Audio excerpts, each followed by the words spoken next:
was to assess the NDP against any course corrections that might be required for the South African government to achieve this digital vision. In the context of the rapid changes resulting from the intensifying than uneven and inequitable global processes of globalization. The report addressed this question in relation to the fourth industrial revolution, which has been placed at the center of digital policy in the country. The Presidential Firearm Commission, established in 2022, has provided the following recommendations for immediate implementation by government and stakeholders, which will expedite innovation in our country. Building human capacity in the area of the fourth industrial revolution, establishing the National Artificial Intelligence Institute, creating the Advanced Manufacturing Institute, the establishment of a national data center, and incentivizing SMMEs for the adoption of 4IR technologies, and the emergence of future industries and platforms. Program Director, data has an extremely high value in the information and knowledge era. South Africa needs a strong open data policy that uses the existing data protection and right to information legislation to protect the privacy, anonymity, and re-identification of private information when required for common good. Getting telecommunication market functioning requires recognition of the importance of autonomous sector regulation free from political and industry capture, with the technocrats' capability to ensure the competitiveness of our markets. Universal access strategies that brings marginalized populations online need to be revised. For its part, South Africa will use the chairpersonship of the G20 and OECD international taxation reform negotiations, seeking to ensure through the global digital tax that companies such as globally monopoly platforms pay taxes in jurisdiction they raise revenues from, even if they don't have physical presence in those countries. This would not only create a fairer tax regime for local digital platforms, but also dramatically improve the size and sustainability of the tax base for social protection and social investment required to safeguard and prepare the country for the digital future. Program Director, the role of media technology has never been more important. The advertising and media landscape is constantly changing faster now more than ever before. This affects every media aspect, from how we consume media, superfast, bite-sized chunks, pictures and videos, over text, second screening, etc., to what we engage with AI, chat box, instant messaging, social media, and the visuals and messaging we are supposed to generate. We also need to be super cognizant of how we engage with consumers, taking into account private policies and the communication industry's role and responsibilities in this space. Program Director, newspapers and all media companies, in order to play the important role as members of the fourth estate, must also be viable commercial entities. If they are not, independence and therefore freedom of expression will soon suffer. This resulting in conveying contaminated views that in turn affect the health of our society. The significance of profitability and revenue streams in the transformation debate is huge. It covers a broad front ranging from the viability of newspapers as investment vehicles to advertising revenue from cover prices, competitive practice regarding advertising sales, government advertising, and the impact of digital media. The media terrain is highly contested and very competitive, and these must be taken into account in the drive towards transformation. To this end, all media companies, however, do not operate in a vacuum. The manner in which they go about their work will always be of interest to the greater public. This is so because the media concerns people, is about people. It is about how their lives are touched by whatever is written, listened to, or seen on TV. Media companies in general play a fundamental socio-economic role in our society. The media and journalists facilitate the exercise of holding government and corporate leaders accountable to citizens. Media companies are also at the forefront of driving economic development in terms of contribution to a country's gross domestic product, employment creation, general literacy, and skills development. The speed of 4IR, coupled with the fact that we are still fairly early in the revolution, also means that organizations are invested in yet to be perfected technologies. This creates a constant need for reinvestment in upgrades for these technologies. On the other hand, social media platforms like YouTube, Facebook, etc. enable savvy creators to cheaply release content and reach massive audiences regardless of the quality or ethics of their content. The rise of fake news, predatory content, and unscrupulous content creators is also creating a serious and ever-evolving threat to society as a whole, often derailing the public trust in the media. This summit, therefore, has the responsibility to ponder the question, how can the media sustain not only its commercial viability, but the quality of the news it pervades? Program Director, in closing, as part of responding to the various calls for the print media to be transformed and be sustained, at GCIS, we have appointed a ministerial print and digital media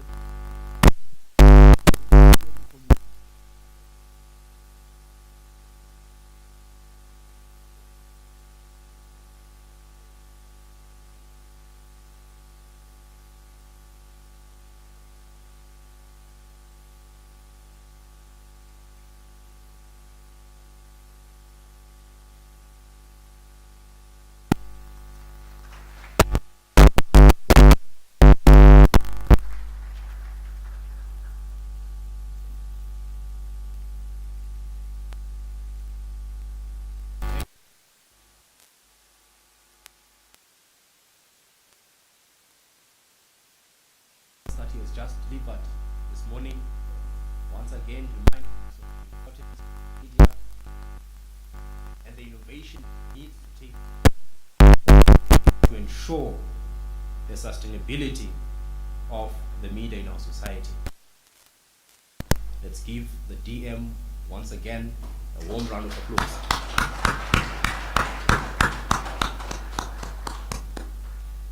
And as I understand it, the Deputy Minister has unfortunately another commitment and will of course be leaving the venue in shortly, of course. So before that happens, I want to again, on behalf of the School of Communication, the Faculty of Humanities, and the great University of Johannesburg,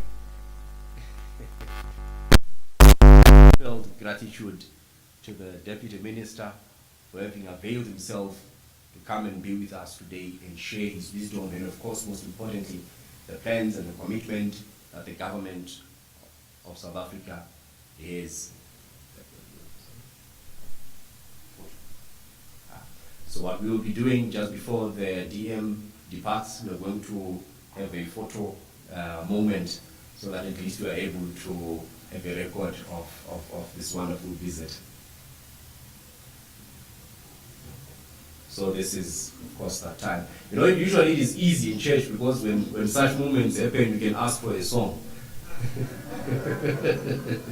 But in this context, I suppose you enjoy the awkward silence. Right, so I will hand over to the photographers who will then direct us as to how we go about doing this, Mr. Lucky.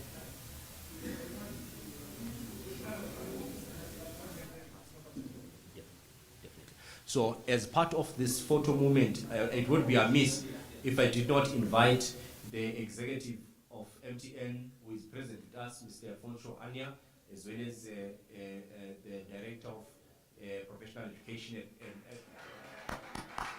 and the president of the MIP Fellows, as well as Mr. Isaac, to join in the photo because we cannot have the movement without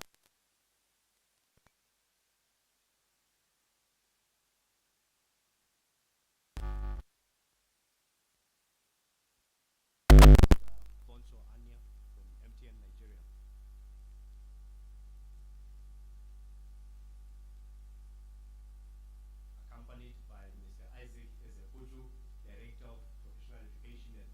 Scientific University, and of course the president of the Media Innovation Program.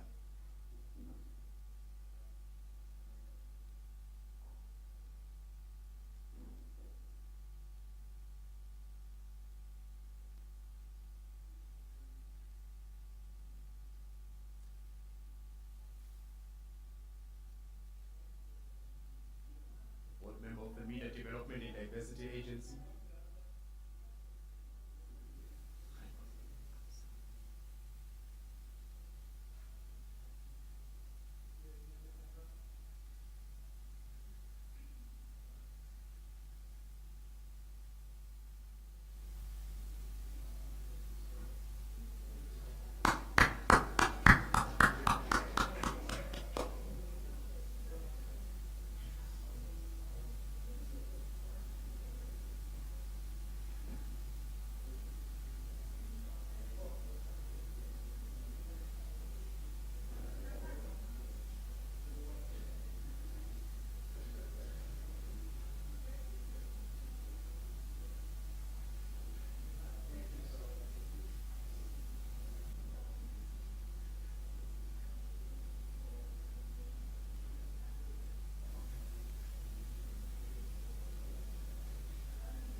know, MTN is a pan-African ICT company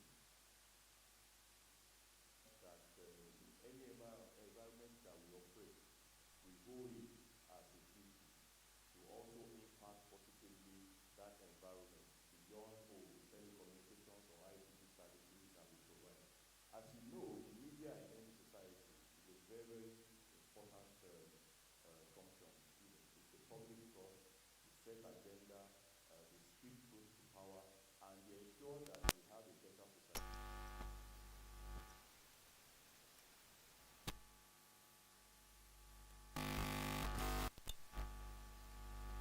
At the same time, and we know that in Africa, I mean many African countries, we know some of the challenges that we have, and we know that the media, they don't necessarily get the training intervention they need. So we feel that it will be very important, you know, to intervene there and help them build capacity so that they can report not only MTN better, but also report African societies better, so that at the end of the day, it's going to be a win-win situation for all of us. And that is why this is very, very important for us. It's something that we continue to drive as the years go by. And we also feel that at this stage, it will also be very important to also have maybe South African journalists also coming to Nigeria. Because we feel that as the two largest economies in West Africa, where Nigeria and South Africa succeed, the entire continent succeeds. And it's important to continue to provide such leadership. And the best way to do this is by promoting and helping the media to develop and grow. Thank you all very much.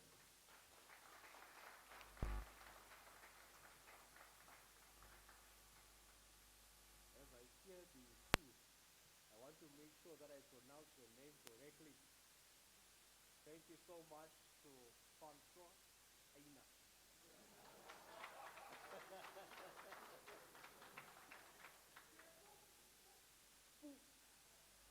Puso.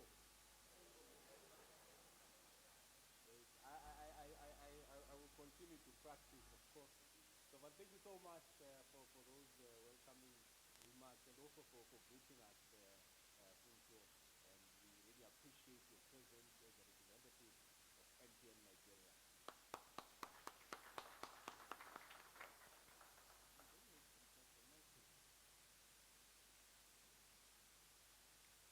Right. So as we continue with the offering of welcoming remarks, I now have the honor of welcoming to the stage University in Nigeria.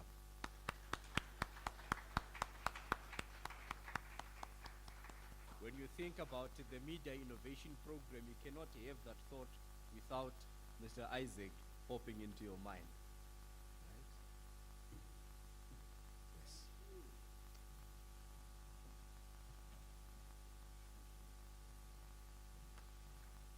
Ladies and gentlemen, the Vice Chancellor, the Honorable Minister that just left, we want to thank all that have spoken. I want to thank Funsho.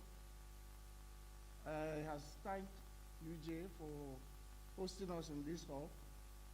But I want to also thank UJ for making today's weather more clement than other days.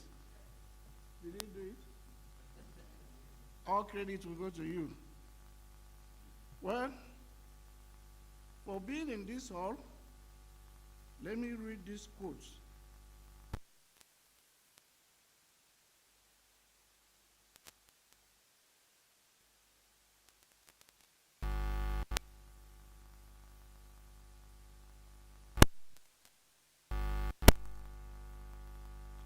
So if every member of the village goes to the village square to play in the moonlight, is it because there's no moon shining in their own compound? And if you throw a feast for your kinsmen, is it because your kinsmen are starving? Who said that? Shona Achebe? He says no. It's not because they are starving, but it's good for brothers to meet and discuss. And that underscores the importance of why we're here. So we bring you good greetings from Nigeria, from our Vice Chancellor, Professor Kenado, and from our Dean, Dr. Biaya. Future has detailed the importance of MIP and the role and impact it has made over the short period of 3 years. But who can tell you that MIP is a gift, first of its kind capacity building program in Nigeria, gifted by MTN Nigeria for the Nigerian media. The program has been helping the School of Media and Communication in achieving one of the cardinal objectives of the school, which is to strengthen the media industry. We all heard it from the presentation so far. When you have a strong media, what a nation stands to gain, what the society stands to gain, what culture stands to gain. And so the course content and delivery methodology continue to stay new.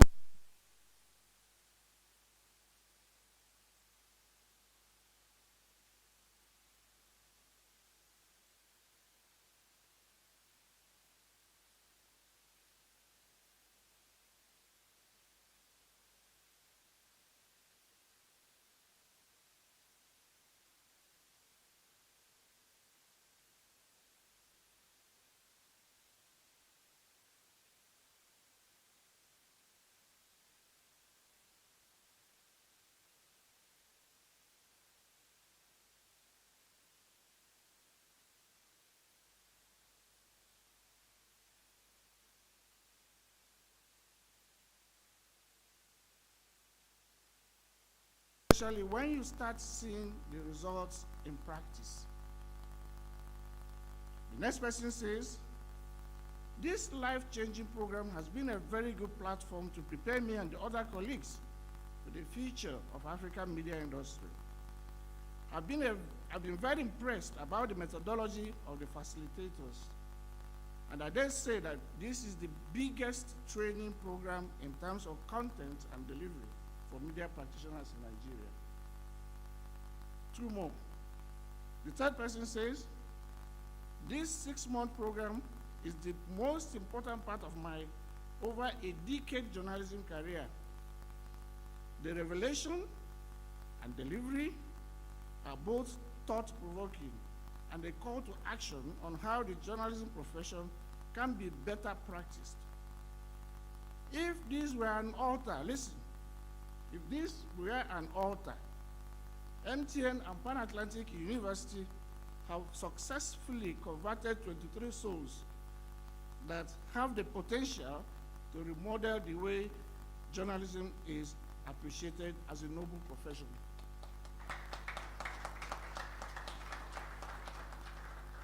And the last person just put it this way.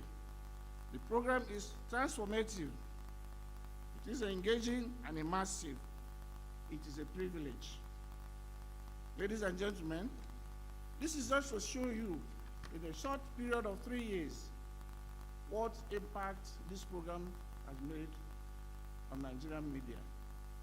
And like Funsho said, thousands and thousands of people wait every year to apply to qualify to become fellows of the program. So as we interrogate the team this year on sustainability of the media business in the digital age, we hope to continue to expand the conversation on this very critical topic and see how we can leverage on the knowledge to be gained to advance the practice of the media. At this point, we want to appreciate our partners in the UJ for being so hospitable and cooperative. We thank them for the hard work they put together in organizing this. Especially Professor Admire, Dr. Sviso, Dr. Prinola Govendi, who I've not seen here today, and Omonde and all their colleagues. We thank you and are very happy to be here. Thank you.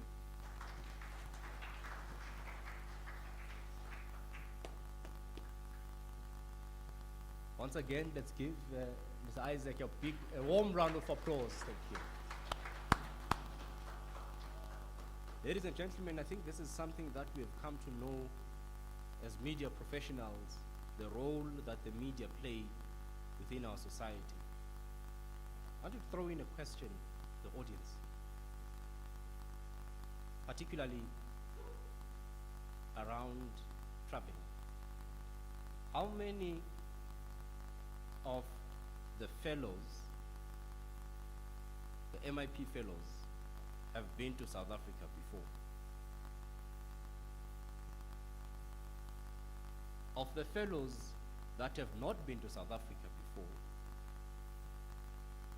was it the first time that you had a visual representation of South Africa? Was it your first time seeing South Africa? Surely you have seen South Africa somewhere, even though you had not been here. You've seen Nelson Mandela. And the reason why you would have seen a glimpse, or you had a glimpse of the country, it is because of the media. And therefore, that tells you how important the role of the media is within our society, how it represents us to ourselves and to others. It therefore becomes very, very important that we are deliberate about how we want to be represented. We are deliberate and intentional but about how we want to be seen. It cannot be a random exercise, and it cannot be that we continue to be represented on the basis of the desires of others or those that do not have a clear understanding of who we are exactly. And the programs such as this one, the MIP, MTN Media Innovation Program, seeks to do exactly that, to build capacity within the media space amongst media professionals. And that is why such a program remains a vital aspect of training media professionals. And I'm glad that MTN Nigeria has taken this approach towards growing the capacity of the media in Nigeria.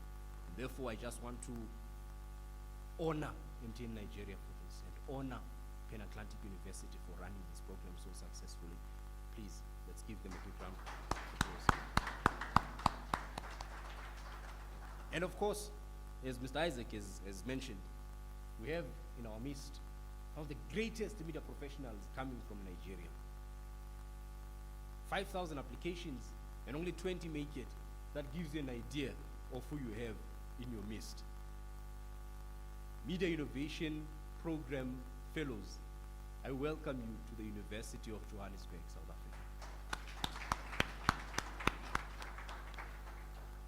We look forward to hosting you in the next 2 days. We look forward to the engagements that will be happening within this venue that was intentionally and deliberately selected for the purpose of this summit. We look forward to learning from you. We look forward to exchanging ideas. And as you would have seen, the program that we have prepared for the 2 days of the summit, we are focusing on the sustainability of the media business in the digital age. This is an age for the media industry that is filled with both challenges and opportunities.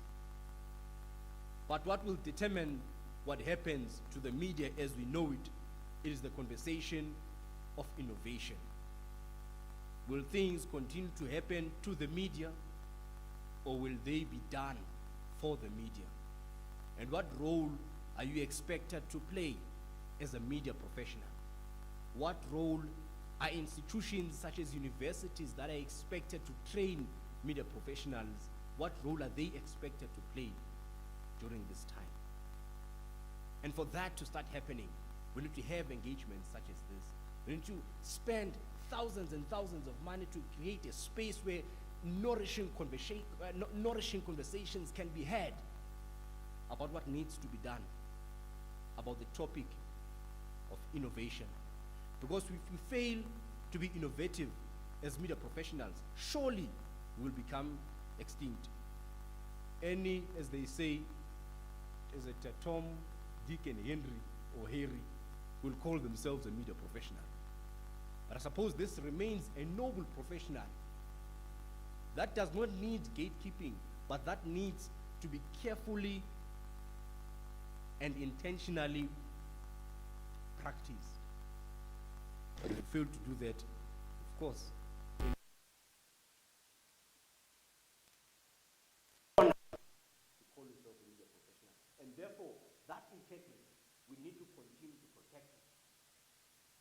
cannot protect you if you don't innovate. Right? Ladies and gentlemen, I did not say this, but I'm now welcoming you as part of the program. You have seen that the head of School of Communication is going to welcome you. So, welcome.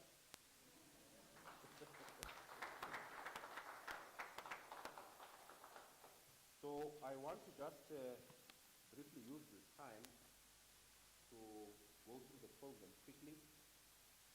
You will notice that on each of the days of the summit, there are panel discussions. Today, we've organized 2 panels. Then tomorrow, there will be, of course, the format will change slightly because we want to have an environment that is similar to a lecture. So that is what we'll be doing tomorrow. But today, we've organized 2 panel discussions. The first one looks at the concept of sustainability in business.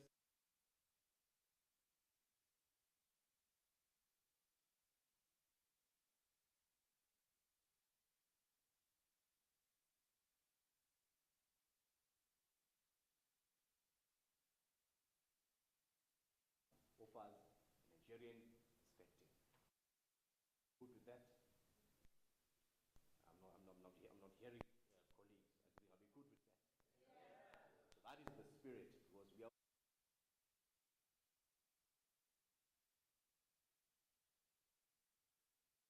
It means that home is not warm. There is no warmth. Now that we go all out, you see these chandeliers that you see, or these centerpieces on the tables. I've never seen them, but when visitors come, we bring them out. Right? Even water bottles, we don't use water bottles. We just go to the tap and we drink like this. But when visitors come, we bring water bottles. That's how excited we become. All right. So, colleagues, I do not want to waste a lot of time now, because we are now approaching the session where we get the opportunity to listen to the 3 speakers that we've organized for the first panel. I'm just missing one panelist, Professor Manda Khatebe, who was seeing the minister, the deputy minister out. Right. So, is he here already? Excellent. So, this session or this panel discussion will be chaired by my dear and honorable colleague, Dr. Amy Viljoen, School of Communication at the University of Johannesburg.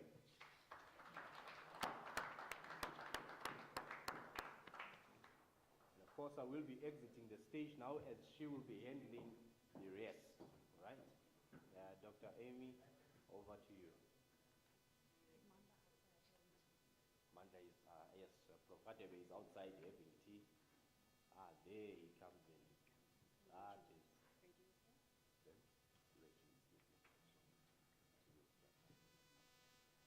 This is Professor Manda Khatebe.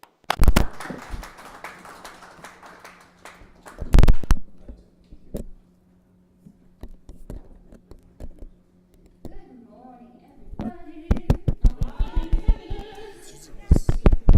Feeling good. Okay. Welcome.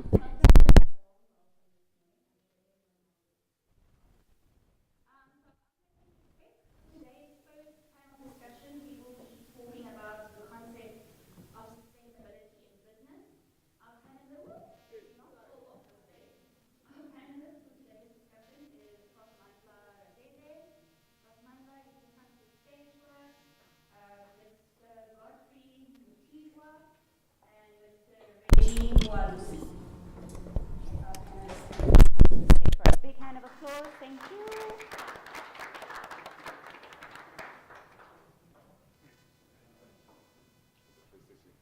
Free seating wherever you want. Okay, so I'm going to introduce our panelists quickly.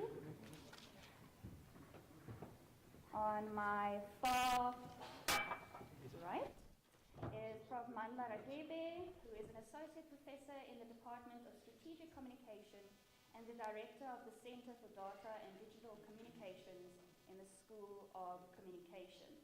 With a professional tenure spanning over 2 decades, he has extensive experience across diverse industries, including accounting and auditing, financial services, information and communication technology, higher education, retail, and the public sector. Mandla has actively contributed to numerous policy formulations and development initiatives throughout his career. He has published extensively on topics related to the critical political economy of communication, as well as the national question and nation formation. Additionally, he is a regular contributor to the Sunday Times. Mandla is an award-winning author, and amongst his books include The Lost Prince of the ANC, The Life and Times of Jabulani Nobeleman Mazala Musumalo, 1955 to 1991, and Constructing Hegemony, the South African Commercial Media and the Misrepresentation of Nationalization. He is a co-editor of the forthcoming book, Public Sector Communication in the Digital Age, UJ Press. Welcome, Prof. Mandla.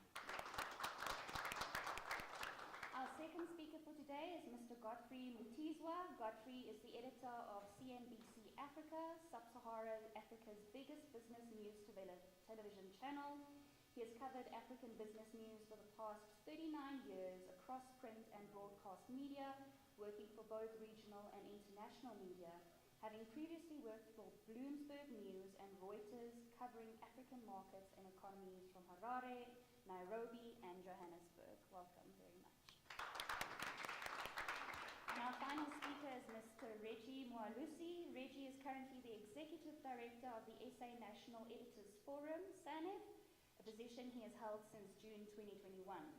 He was previously the Editor-in-Chief of the Daily Sun and Sunday Sun from October 2014 until November 2018. Reggie started his journalism career in 2002 as a trainee journalist at the Mail and Guardian. He then went to work for publications such as the Sowetan and the Sunday World. At Daily Sun, he held positions such as political reporter, night news editor, senior editor, deputy editor, and acting editor. He won 2 awards in 2013 and 2014 for being the best poster writer at the Media 24 Legends Awards. In 2016, the Titan CEO Awards named him an influential media player. Reggie has also held the position of Secretary General and Gauteng Governor at SANEF between 2016 and 2019. Reggie briefly worked for Clockwork Media and MultiChoice in PR and corporate communications, and he has a BA Honours in Journalism and Media Studies from Wits University. He also has other certificate qualifications from Stellenbosch University and Copenhagen Business School in Denmark. So thank you very much, Reggie, and welcome to you as well. Okay, I'm going to ask Prof. Mandla Radebe to open the session for us, and our session again is on the concept of sustainability in business. Thank you, Prof. Mandla. Thank you very much for that really elaborate introductions. It makes me feel important. Good morning and good morning, everyone is here. How much time do I have? Oh, everyone has 15 minutes. Oh, okay. Now that I've got 15 minutes, I feel like I can stand, but it's all right. I'll stick from here, it's fine. So, the topic for this morning on media sustainability, for me is important, and I think you can guess as a media scholar, as a critical media scholar, where I will come from. Because I think it is important that the first thing that we must do when we think about media sustainability, and one of the things that first comes to mind is that this media, in most instances, in particular in the global north, but also many parts of the global south, such as South Africa, operates within a capitalist system. That's very important that we must talk about.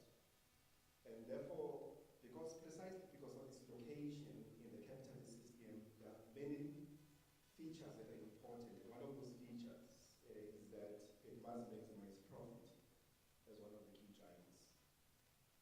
What then this does, it raises quite a number of important questions around sustainability, both within the media itself, but also the society itself. So for me, that's the first point that is very, very important. But obviously, some of the elements that we must think about when we talk about sustainability is the question of economic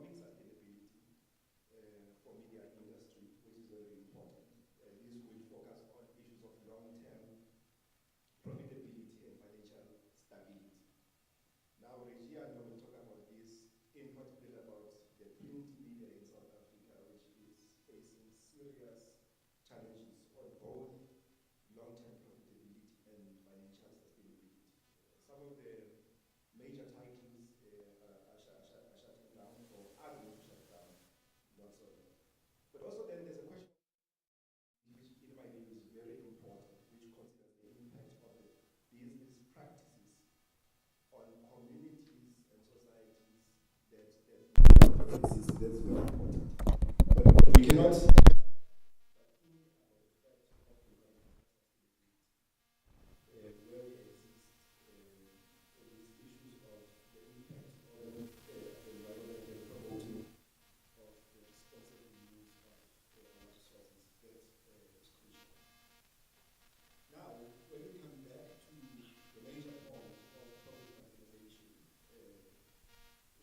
that media companies, or let me say commercial media companies, like any businesses, they seek to maximize profits. How do they do that?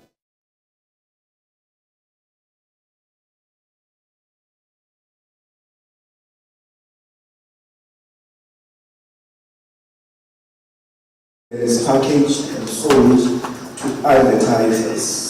The commodification of news is one of the major drivers that we must begin to think about. So commercial media and advertising revenue, you can't separate the two because there is the essence. So when we think therefore about the concept of sustainability, that for me is very important. But on the other hand, this media have to contend with the competition for audience. For our attention as well,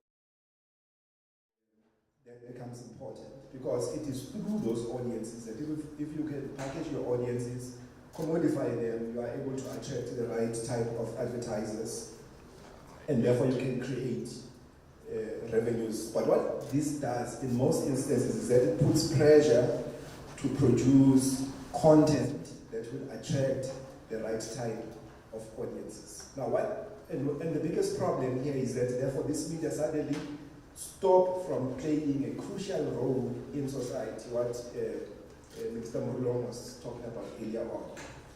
Instead, you have now a media that then is focusing on attracting the right type of audiences, and the only way to do that is to ensure that you create the content that we think is going to attract those audiences. So I've got two major points, Program Director, to raise, then I will pause. Is that to understand therefore the question of sustainability, in my view, we have to understand some of the features that are crucial in commercialized media. I've spoken about the profit-driven content and some of the challenges that happens. But what we see in most instances where commercialized media systems are dominant, such as the South African context, is that therefore there's a concentration of ownership. In South Africa, you still have many major groups, I think 4 major groups that control the formerly print media. Of course, there's a lot of migration to online platforms. And then we've got the public broadcaster and on the broadcaster side. But there is that concentration that is very important to think about. Now, one of the major issues that I think we must also talk about when we think about media sustainability is the exploitation of labor.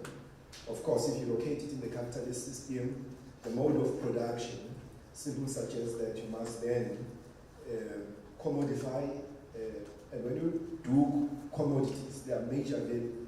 The main values that are there, of course, there is a use value that is important, but the major value that business people want to extract is surplus value. And the only way to surplus value basically is profit. And the only way you can extract surplus value is only to exploit labor. In other words, you extend the working day and reduce that aspect of labor so that you can make more profit. So that is very important. But another issue that you must think about because of the location of this media in the capitalist system is the question of ideological control. So I make a lot of arguments that, if you look at the major narratives or the major discourses in South Africa that will find expression in the media, whether you talk about, few years ago in South Africa, there was a huge debate on the nationalization, whether it's a nationalization of the of the central bank, whether it's the nationalization of the mining sector, whether it is the land expropriation without compensation. The media plays a crucial role in advancing particular ideologies that are aligned to those that owns it and to those that fund it. So sustainability must therefore be understood in that context. What happens when you analyze the coverage of issues, international global discourses such as the Ukraine-Russia war? In South Africa, it is called the Russian invasion of Ukraine. In other words, the South African media is repeating the views of the West, the views of NATO, the views of the US and the UK, that this is the invasion by Russia. The SABC is a main culprit in this, the Russian invasion. What happens when you read the news, when you read the online news, is that South African media, and this is where the issues of sustainability becomes very interesting. South African media takes the views from the Western sources. Whether they take it from ADF, is it ADF? Whether they take it from, these days is even a tendency that an article will cite CNN as a source, or will cite BBC. Actually, SABC, when you listen to SABC News, they tell you about the event that is happening right here next door in Zambia.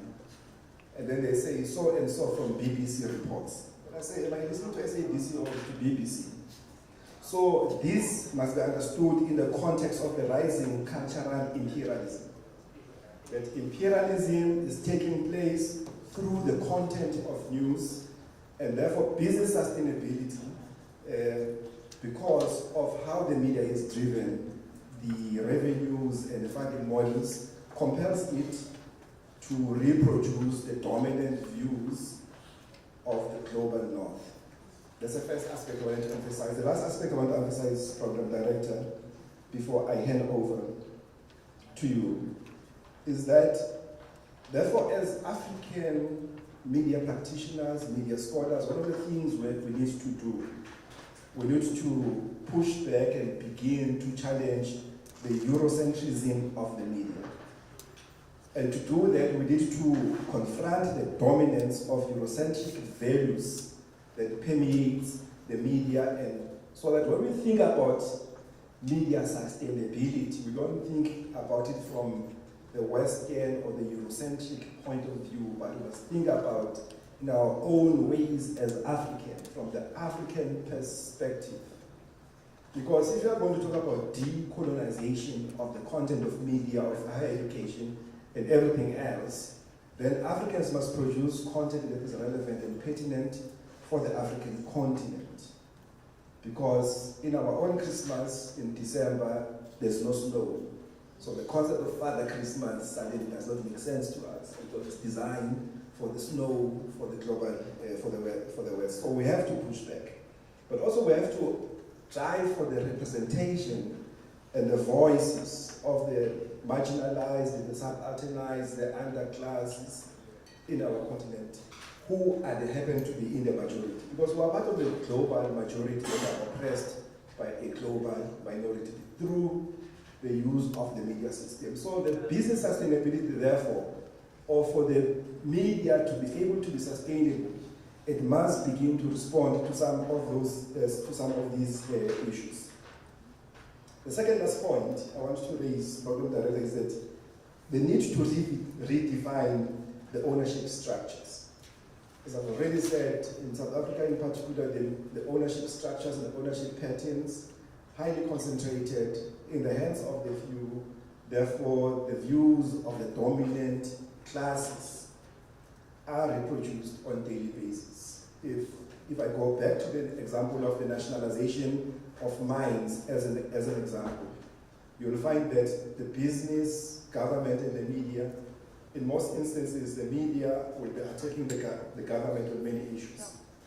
But on nationalization, because the government was pushing back on the nationalization discourse, you find that there's convergence between the media, the government, and the private sector that talks about why that nationalization is a bad idea, why land expropriation is a bad idea. You are going to become another Zimbabwe if you expropriate the land. It becomes a primary discourse. It informs the views of many people. Therefore, if we are going to talk about reliable sustainability in the African context, we need to talk about the local ownership of these platforms. Of course, I'm not going to talk about the implication of digitization and artificial intelligence, because it is having a major implication in the manner in which news is produced. I can tell you that newsrooms are changing precisely because of the generative AI. What are the implications for those? But of course, I know that scholars such as Professor Mario sitting there will tell you about the problematic ownership patterns of these big tech companies and the manner in which their business model is designed to extract our data in the global south, particularly in the African continent. That is why Facebook, for example, doesn't care about what the African government will say, but they will jump if India makes noise or if the EU makes noise, because that's where they make money. But here they come and extract our data and leave us. This is a point that of ethical content productions that we must demand and insist on in the context of those issues. So for me, program director, this is how we should really think about when we think about media business sustainability. We must locate it in our own context as African people. Thank you.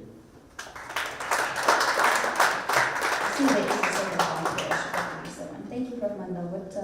What wonderful points you make. I think when you talked about the Russia-Ukraine war, it also reminded me, I was doing my PhD studies during that time, and I was asking the people I was interviewing, usually Gen Zs, where do they consume news? Where do they read their news? And like, I don't read news, I watch TikTok. I get my news from TikTok. And all of them had said that they knew about the Russian-Ukraine war from TikTok. They hadn't read one newspaper article on it, so that's always a difficult thing to try and navigate. Okay, I'm going to give over to Mr. Godfrey Mtizwa. Thank you, Program Director. Good morning, colleagues. It's very nice to be amongst your own people, as it were. When I had 15 minutes, I was stunned, because in our industry, we prize brevity. The ability to be able to condense the message and get it out in the clearest, most accurate way is one of the strengths of our industry. So you will excuse me if I don't last 15 minutes. Thank you. I think the Prof made some very interesting remarks, and I was really tempted to try to reply to some of them, but I won't. The only one I'll speak to is one where I want to start by saying that I sincerely believe Africa is a country. I do. The colonial boundaries that we defend fiercely, the divisions that we so defend fiercely, were not wrought by us. Need we go back to Berlin, when they sat and they divided the continent and separated peoples from each other? Having made that point, I wanted to move on and talk a little bit about sustainability within business media, because that's what I represent. CNBC Africa is a business channel.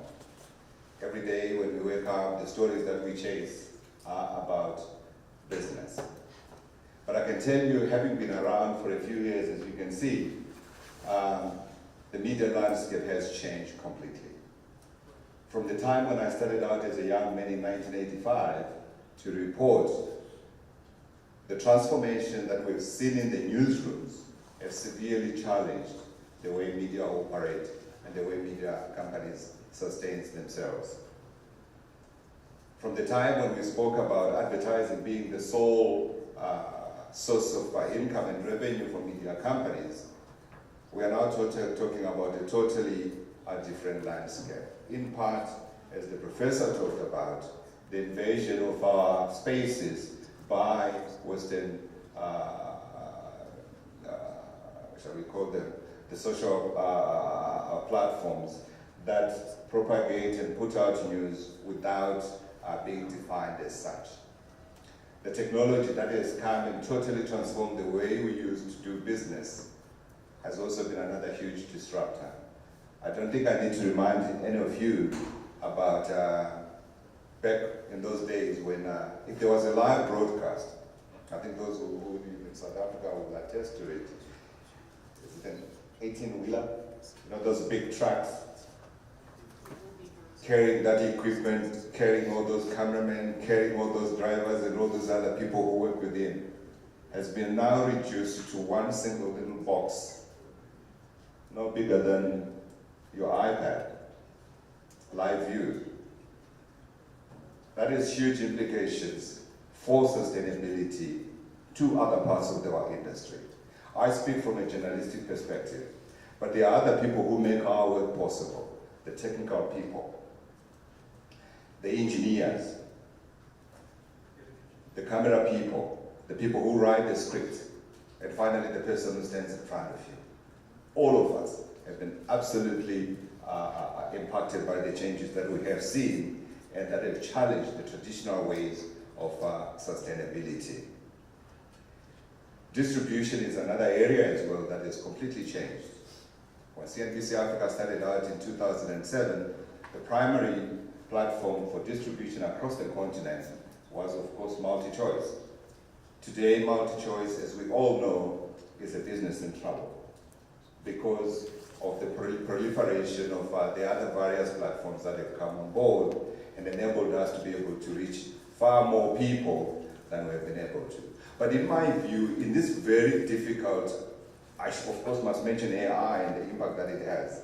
I'm not here to talk about what we're doing in our newsroom on AI, but I can tell you, we have been challenged.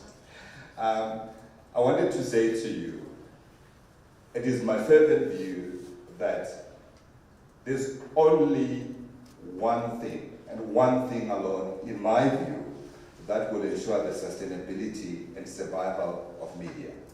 And it is a very simple word. It's the truth. The ability of the media to tell the truth without bias. Let's not get into the politics about what bias is. Let's not get into the politics about what facts are.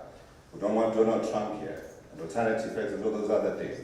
But the ability to be able to tell the truth, the ability to be able to tell stories without bias, I think is the biggest defender of the media industry.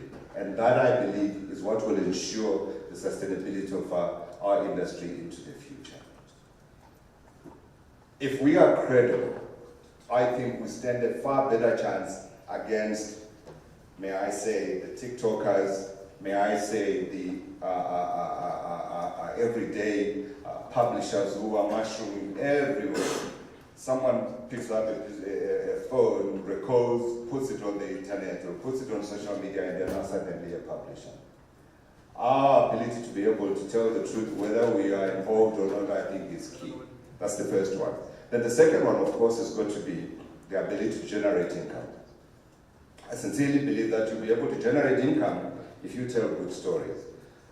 When COVID hit, businesses across the world were devastated. I don't know, I speak from my industry, the media perhaps more than any other.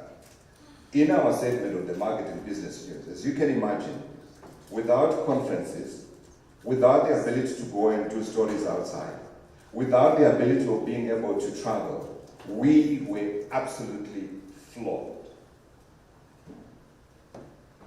It left us in a situation where there was no income that was coming in. And we had, as the word became at the time, pivot in order to be able to survive that environment.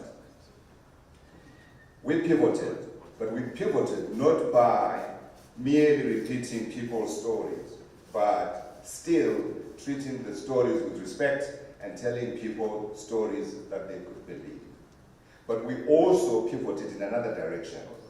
We realized the people that had money were willing to try to get their stories out because they'd been cut off.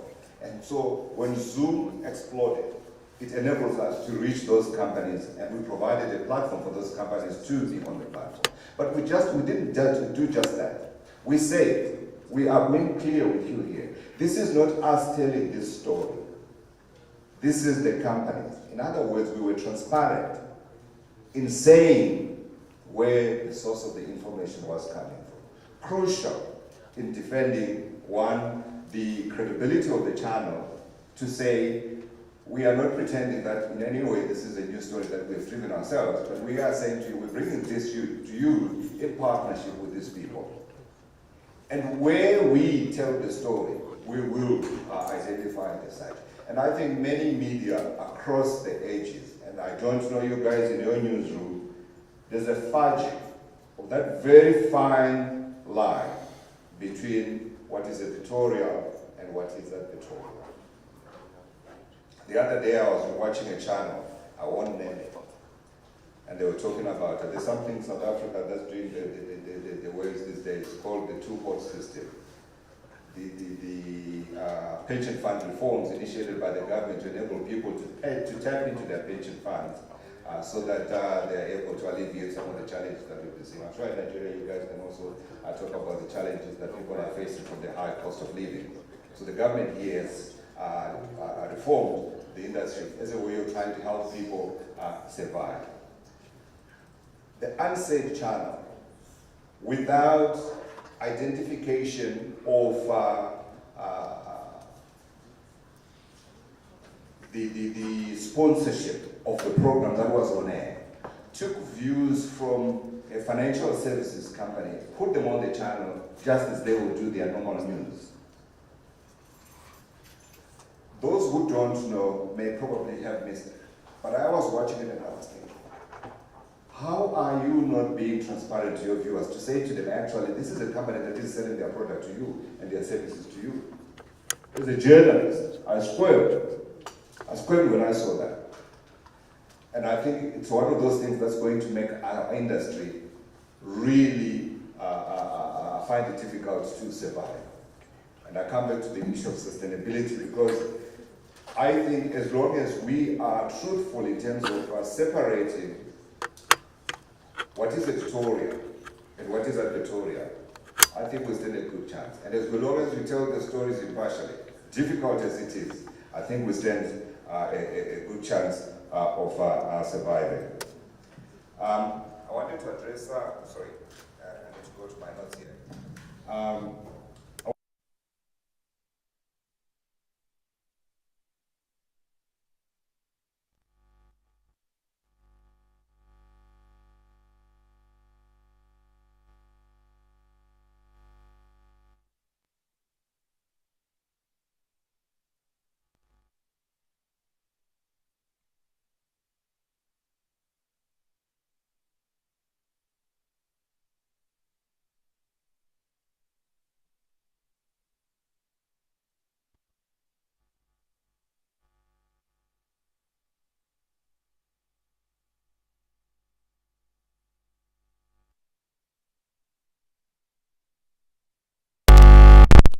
It was the SABC, right?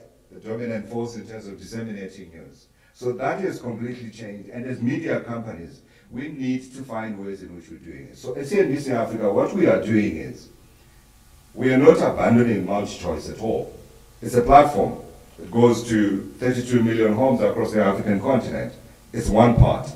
The other parts are, of course, there are the other platforms that have been created by the social media companies from the West. So we are on, I was going to say Twitter. I don't know who has migrated to X. We're still going Twitter, right? Twitter, your Facebook, TikTok, who haven't yet cracked it, and all these other platforms that are coming on board. I think it's key in terms of our ability to survive the changes that have hit our industry. So we're trying to really reach all of those platforms. Then secondly, the point that flows from that, of course, has got to do with MTN Group, right? Does anyone understand what I'm talking about? Why is MTN crucial in the point that I've just made now around the different media platforms? 100%.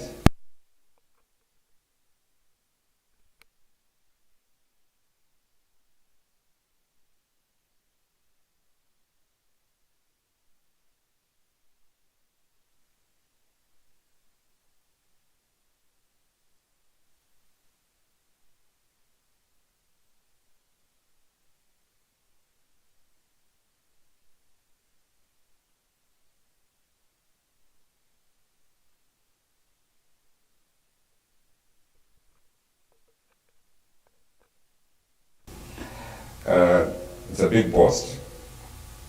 Then the third point I wanted to make is around then monetizing those stories that we are saying. I've spoken to you about the importance of the credibility of us as journalists to be able to tell those stories. What is also key is that we then are able to take that content and make it relevant for companies like MTN Group, for companies like Standard Bank, for companies like be it Lafarge or for the other companies. How do we do that? It's a clear explanation of who we are and what we do. And at CNBC Africa, we are clear. We're a business channel. We tell business stories first and foremost. We tell stories about the markets first and foremost. But we also tell stories about politics. But politics to the extent that it impacts the business environment, that it impacts our market.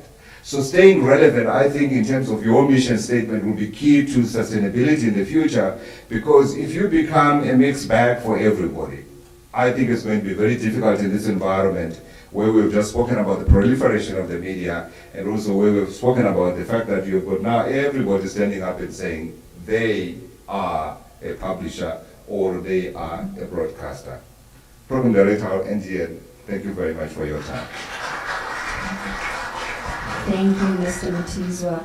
I think you make a very important point when you talk about AI. AI obviously is also developed from the Western point of view, and many of my students, and I'm sure across the world, we're dealing with the same issue. AI for assignments is, oh, it's easy to quickly just produce an assignment using AI. But you're not developing your writers and your thinkers' critical thinking skills doing that, and it's important to take note of that when you are using these technologies. Can I make a small point? Yes, please. So, I saw on the internet the other day, someone said, AI is not a threat to jobs. It would make for a great topic to debate. AI is a threat to anyone who will not use AI. This is very true. I think it comes back to how do you implement AI within your daily life, but also doing it ethically and doing it in a way that helps with meaning creation and storytelling, I guess. But I think that's something that we struggle with a lot, and a topic that we're dealing with a lot is how to incorporate AI in our story creation and writing, but still making that story come from you instead of like having it write the whole thing. Rather have it help you perfect your already story that's inside of you, I guess. So, I am 60 this year. I have been learning how to use AI. And I use it now. So, I'll give you a very quick example. We'll do an interview, speak to Reggie here, do a story. Quickly AI transcribes that story. Transcription, as every one of you knows, is time consuming and it takes you hours. AI does it in 5-10 minutes. So I'm saying thumbs up on that fact. What I then do is, I then take that information and I write the story based on obviously what the person is saying, but the primary function for me for AI is the transcription. It's a tool rather than It is the a tool, author. rather, exactly, Yeah. exactly. Thank you. I'm going to give over to Mr. Reggie Mwalusi now. No, thanks a lot, Prof. So that's she was that I wanted to really ask the choice of venue.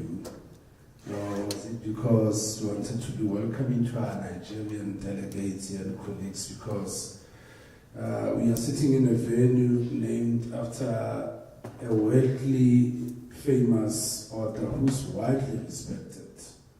And I think as a 10-year-old, my uncle, who's one of the ANC veterans here, made me read the book. And I'm sitting here and I'm thinking that, are we having a second coming? Because things are falling apart. And here anarchy is losing upon the world. And it seems like the falcon cannot see the falconer. So maybe it's perhaps quite poignant where you go back and read the second coming, where you read things fall apart and you try to juxtapose that with what's happening in the media now. Because what's happening now, what we are facing is a bloodbath. And it's a bloodbath that keeps us awake as an organization, as SANEF, because colleagues, in this country, about 12 years ago, we had about 15,000 journalists in South Africa. We are now sitting at less than 4,500. So it simply says to you, there are major problems that are going on. And you ask me, that Reggie, then what happens to the other 10.5 journalists? Did they die? No. I think COVID only took about, maybe 100 of our colleagues in this country, so to speak. But the rest lost their jobs. That's the reality. I mean, if you look at our website and some of the statements that we released with Media 24 going to close the publications, we had to push back that you cannot say to us 400 journalists are going to lose their jobs. So we are an organization that each and every day, the kind of work that we do, there's quite a lot going on. So one of the things that we have decided on is that if you are going to harass a journalist, intimidate a journalist in this country, those we will fight. You want us to take us to court, those we will fight. But one of the biggest things that we are facing now, the big fight that we are facing, and increasingly we are getting hated as an organization because we are the first across the continent to do this, is to take on big tech. And we took on big tech in this country. We said we are going to face the likes of your Google, your Facebook, your X, and whatever head on.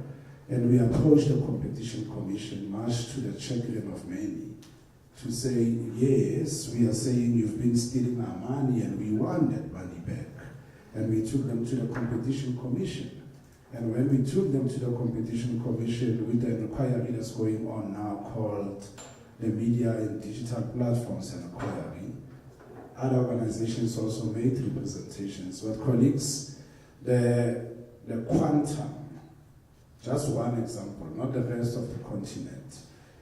We can't even now, I can't even stand here and say to you, one of our problems in terms of the industry is big tech took from us 200 billion rands. I can't even say that because someone can say it's a whole lot more or it's far less. And big tech says, no, but we never took your money. I heard Prof saying they come and they take our data. They also take a whole lot of money out of this country, particularly out of the media.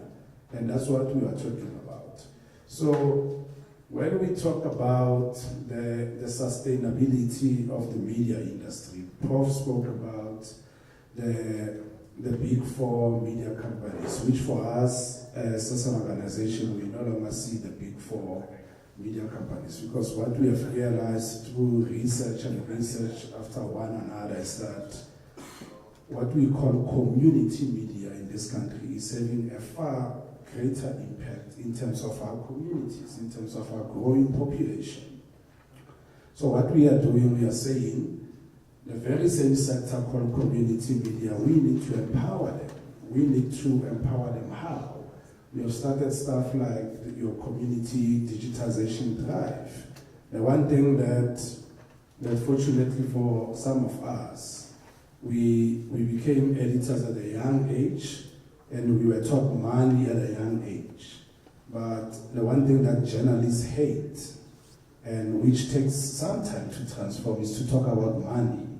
And they don't realize that actually your most expensive overhead any day needs money, and those are your salaries. So that's what we are trying to transform in journalists. So we talk about sustainability now. SANEF is talking about setting up what we call a journalism sustainability fund, very advanced stage. We spoke and presented to Parliament last week. Corporate South Africa is raising its hand to say how can they assist with that fund. But it's a long journey, because if as RAG, I'm sitting here and I'm running what's called the UJ Times, and SANEF says we've got a journalism sustainability fund and we would like to give you R1 million to run your publication, whatever. Those are some of the challenges. As RAG, as a lover of driving a BMW, I can go and buy a BMW and forget about everything else up until 6 months later we go to the same SANEF to seek another R1 million. So it's a deep-rooted problem and a journey ahead. And it's not only in South Africa, it's across the continent, where we say, much as we are fighting mis and disinformation, perhaps that's why Intalia, Prof, to answer some of the things you raised, particularly with the SABC using BBCs, because one, the SABC can't afford to even go to Zambia. They can't afford it. You look at the SABC, you look at the numbers there from their annual reports and how the newsroom is being constricted in terms of budgets and all of that. You look at that. You look at disinformation and misinformation. And the issue of disinformation and misinformation as well, Prof, it links to, if you read the Edelman Trust Barometer as well, that says, as the media, we are less trusted after business and government, which is a worry. And you still have so many South Africans criticizing and saying, but media this, but media this. And I always say, before you criticize the media, perhaps ask yourself, are you really supporting the media? Are you really, I'm not saying go and buy that newspaper, but all I'm saying to you is, are you even paying for that subscription to the Sunday Times? But we are not. But still we expect the Sunday Times to be around for you. We expect the same media to play a critical role in the sustenance of your constitutional democracy. But yet, as a citizen, you fail to support the same media, and it doesn't correlate to me. So the issue then of sustainability is a deep-seated issue that we cannot have in one conversation. It's an issue where young students who are studying journalism across our institutions, across the continent, we always say to yourselves as academia to say, they need to be taught as part of the syllabus about the business of media.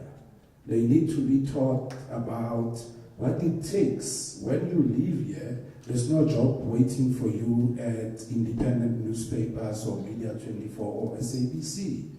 But there's a bigger task waiting for you of changing the narrative of how the media is seen in your own community, and the bigger task of you sustaining that media entity. Because you from here, you need to be able to say, I went through varsity, I spent 4 years there, and one of the things that I was taught was money. And there's no excuse. There's no excuse where 5 years back, Prof, where I'm an editor in the newsroom. I'm a young editor managing a newsroom of 100 people. And my CEO says, yeah, I can see 100 people, Reg, but guess what? I need to see you. Let's go out for a drink. And I'm thinking, he likes me so much, he wants to take me out. And at the drink, he says, out of the 100, tomorrow come up with a plan, cut 40. Because your numbers are not numbering. So I need 40 people gone. And so you need to be getting into the newsroom and say, what does Godfrey do? Now Godfrey is a business editor. What does Mandla do? He's a news editor. Now the news editor can also be the business editor. So the business editor must go. You understand? So that's where we at. Where newsrooms have gotten so small and a lot is expected, particularly of young journalists. And you hear people say, now there's a juniorization of the newsroom. No, there's no juniorization of the newsroom. It's the reality that we are in now. And as we have said, we have also started the conversation for our young journalists to say, we need to address their mental wellness as well. You need to address their mental wellness, where they go to collapsed buildings in George, where they cover stories of xenophobic attacks, where they cover stories of violence, where they cover stories of violent protests. And the reality is that for our journalists, with so much expected of them, so little resources in this country, we live in a violent country, and they have to cover the violent country. So it's an ongoing conversation. And with the establishment of that Journalism Sustainability Fund, we are saying the mistakes we made with big tech, we are not going to make those same mistakes with the AI companies that are coming here. When they come to South Africa, hopefully we can have a continent-wide conversation to say when they come here, we need to say, oh, wait up. We see the technology, we see everything you want to bring into the newsroom. Put the money on the table first. Then we can talk. Thanks, Prof.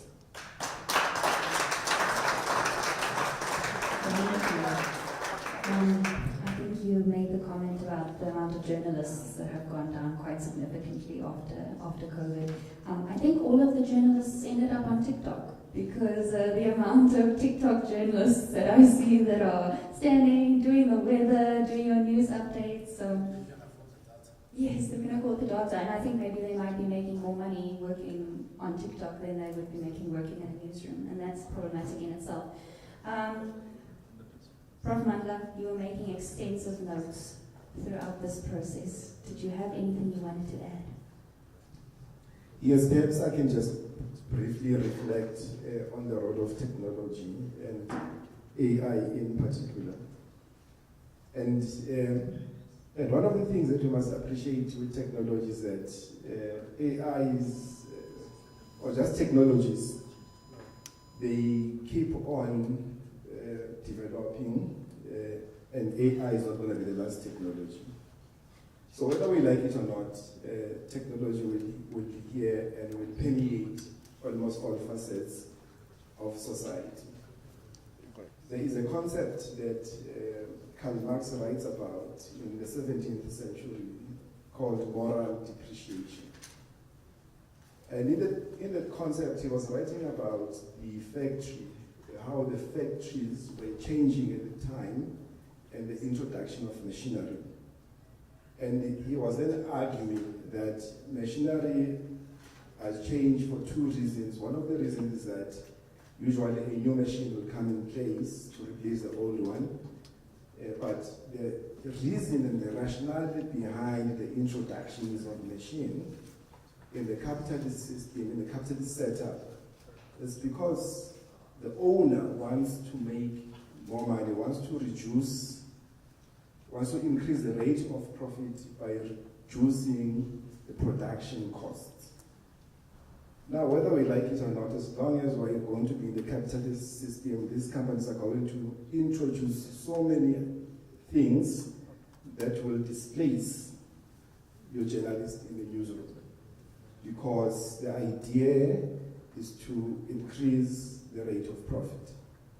So I just cannot think that. If I was in a newsroom today, I would not be stressed about writing an intro when there's ChatGPT in place. Remember, I'm sure it used to take you up, how many minutes it takes you to just write an intro of the story. So the fact of the matter is that I'm very convinced that newsrooms are using AI. Just like I encourage my students, when I teach, the first thing I ask my students to do, if you don't have ChatGPT on your phone, you're a bad student. You need to use it, but that should not replace your critical thinking. It's just like when calculators were introduced. When I was in school, we used to be taught these tables. 2 times 2 is 2, and we used to recite them. 2 times 4 is, but with the introduction, who needs that when there's a computer, when there's a calculator? You don't need to be teaching kids those. So it's a reality. Now there was Google, and we thought it was the best thing ever. Now there's AI. So the fact of the matter is that the moral depreciations, the displacement of the old technology by the new technology is going to continue, and it's going to continue at a rapid pace. How do you ensure, and how do you locate media, business, sustainability in the context of that? I think that's very important in my view. Thank you very much. Thank you to our panelists also. We're going to open up the session now for Q&A, so we can have some questions or comments from the floor. Please, do we have a mic from the floor? We have a question over there. Please introduce yourself and where you're from. So we'll do a question over here, and then we'll jump to you, sir. We'll start over here.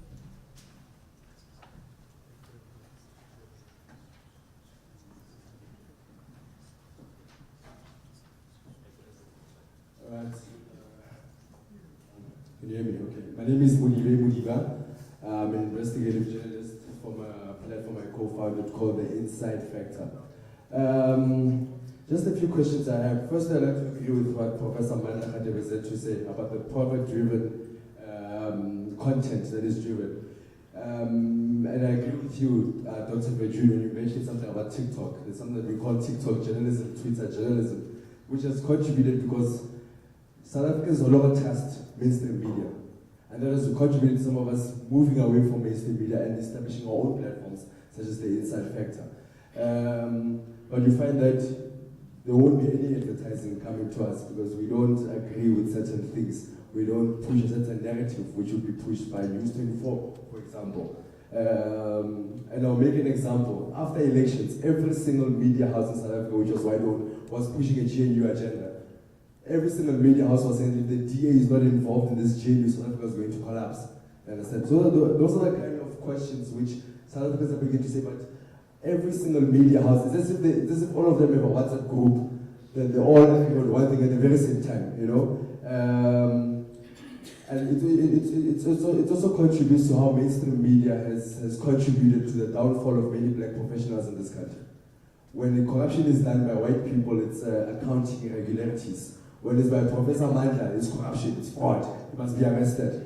And that stems from the white mainstream media, which has propagated, which has continuously pushed this agenda against black professionals in this country. The second thing I'd like to add is that it's what I call the shutting down of black progressive voices in this country. Especially those who talk about nationalization, who talk about all sorts of things. They're not given a space to express themselves on mainstream media platforms. And I'll give you an example. When me and my co-founder, Tom Makauka, we were in possession of a state intelligence report, which was given to us by spies, essentially, from state security, to say, here's a report of how the CIA is involved in ANC politics. Now, we broke the news on Twitter, said there's this thing, people didn't think it was serious, until the state security took us to court. And then we won the court case against state security. Now, funny enough, all mainstream media platforms were interviewing people who were not given that report. We're interviewing journalists who were never given this report. But if it's a VBS story, the person who broke the news is the one who goes on News 24 in the newsroom and journalists ask him, how did you get this report? Walk us through the your thinking and everything. But when it's black journalists who break stories, they're not given any airtime or any form of platform to express themselves. And I think that is why South African media is dying. If you go to Twitter now, and you go to and you see all the new media houses like ourselves who are growing, I can challenge anyone in this room now, if you can go to Twitter now and look at what News 24 posted 5 minutes ago, and look at we posted 5 minutes ago, you'd see that we've got more social media engagements than News 24, to show you that people no longer trust such platforms, because you've continuously pushed one agenda throughout this year. And I'm happy SANAF is also here, because they play an integral role in our media. And also on the Russian invasion as well. I have to agree with Professor Mandla once again. A simple example of that. All media houses are pushing the same thing, all of them. And I think it's how that mainstream media has, how can I put it, you've kept on bringing back the same faces. One goes from Newsroom Africa, tomorrow they're on ENCA. They've not in any way opened up the industry for new progressive voices to come through, for graduates from UJ who are studying journalism to find expression in those media houses, And I think that, I've got friends who work at City Press, who work at Mail and Guardian, who work at News 24. Every day they have to believe, please don't post this thing. Let's wait for us to post it during the weekend so we can write a big story about it. Don't break it immediately on Twitter. We've got diary meetings.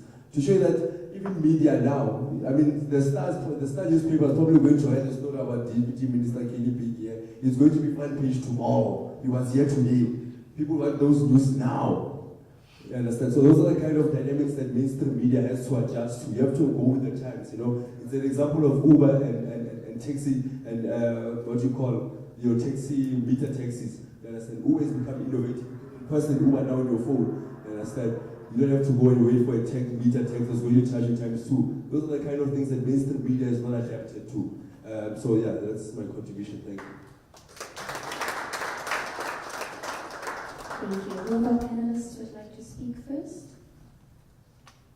Anyone want to comment?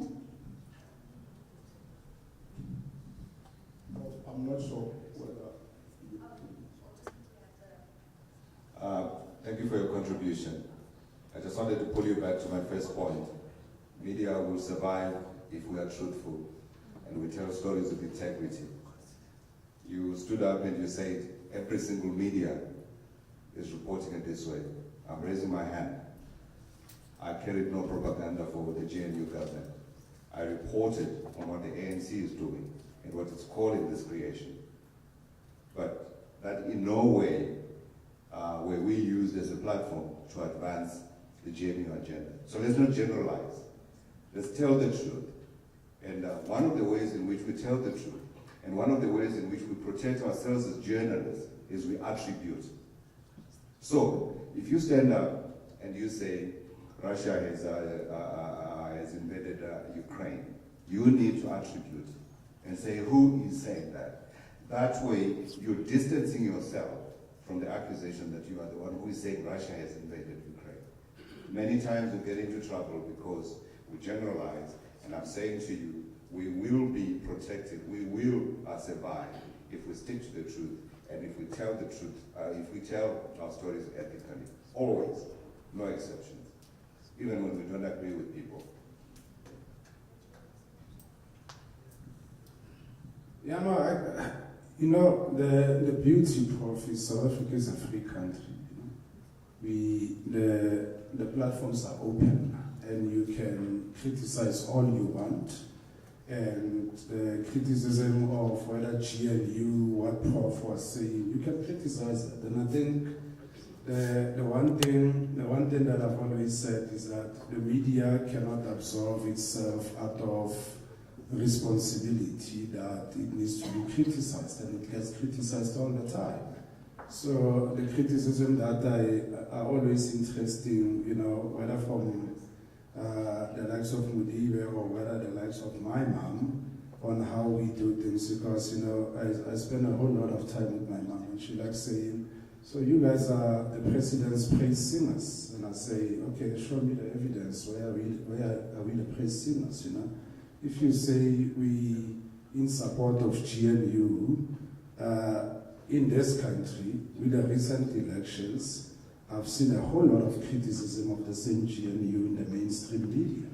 I continue to see a whole lot of criticism in our mainstream media. You pick up this past Sunday Times, and you read Barrington Woti or Peter Bruce or the editor's voices, and I don't see any praise singing of the government or the governing party or whoever. So Mondlima Kanya doesn't hold back, and that's what I know. So if ever you're going to criticize, it's a free country. The platforms are there. You can go on X and publish. You can go on a rant on Facebook.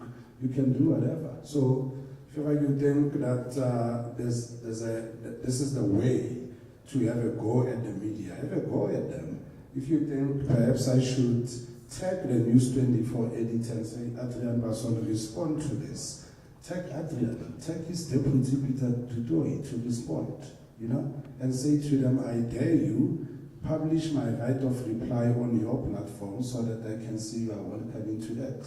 And it's a right of reply. I run SANEF, and SANEF gets criticized in the city press. I call the editor and I say, you are not going to do that to me. And I need a right of reply. And I write it, and he publishes it. If he doesn't publish it, I go to the press council to say, yes, we may have an opinion, but it needs to be fair and balanced, and it needs to be articulated in a way that it represents the facts. If it doesn't, go to the press council. If ever I feel that the press council is not entertaining me, and I've got leeway, and there's something I can do further, I engage lawyers, you know. So that's how free this country it is, and that's how engaging it should be. Briefly, you know, my job and Dr. Filio, our job is easy because we analyze, we research media, and we just write about what we see. And my argument, or my thesis this morning, listening to everyone, is that the business model as it stands of the commercial media is not sustainable. Because what it does, it compels the media to advance particular narrative on particular issues. And I agree there is a lot of uniformity in how the media reports on issues. I mean, Ukraine, there is not a single media I've come across in South Africa that does not call it a Russian invasion, that condemned the closing of RT in South Africa, that is condemning NATO as warmongers. You're not going to find mainstream media, commercial media in South Africa. Let me give you two quick examples. And this happens because of the structure and the model of the system. If you look at how the VBS saga, so VBS is a mutual bank that is owned by black people that was looted and was collapsed. In South Africa, it was called a heist. Big bold letters, heist. Fortunately, that VBS story happened at the same time with another scandal by a white-owned company with shares in Germany called Steinhoff. Steinhoff was never called a heist. It was called something else. This year, if I'm not mistaken, the guy that was known for Steinhoff died. I think his name is Houston. It happened at the same time when the former Speaker of Parliament was appearing in court. The media was camping outside the house of Mapisa Ngakula, South African media. I can't remember a story of seeing a journalist standing outside Houston's house after he purportedly killed himself. So there is that, and the beauty of that is that, so we look at, in our research, we look at a particular narrative and say, how is the mainstream media covering? Of course, you'll find one or two people saying this, but the problem is that there's so much uniformity, precisely because of the structure of how the South African media is funded. And I think that is a criticism that the media must take. Thank you, Prof. Mandla. Can we move on? Yeah. One more question, yeah.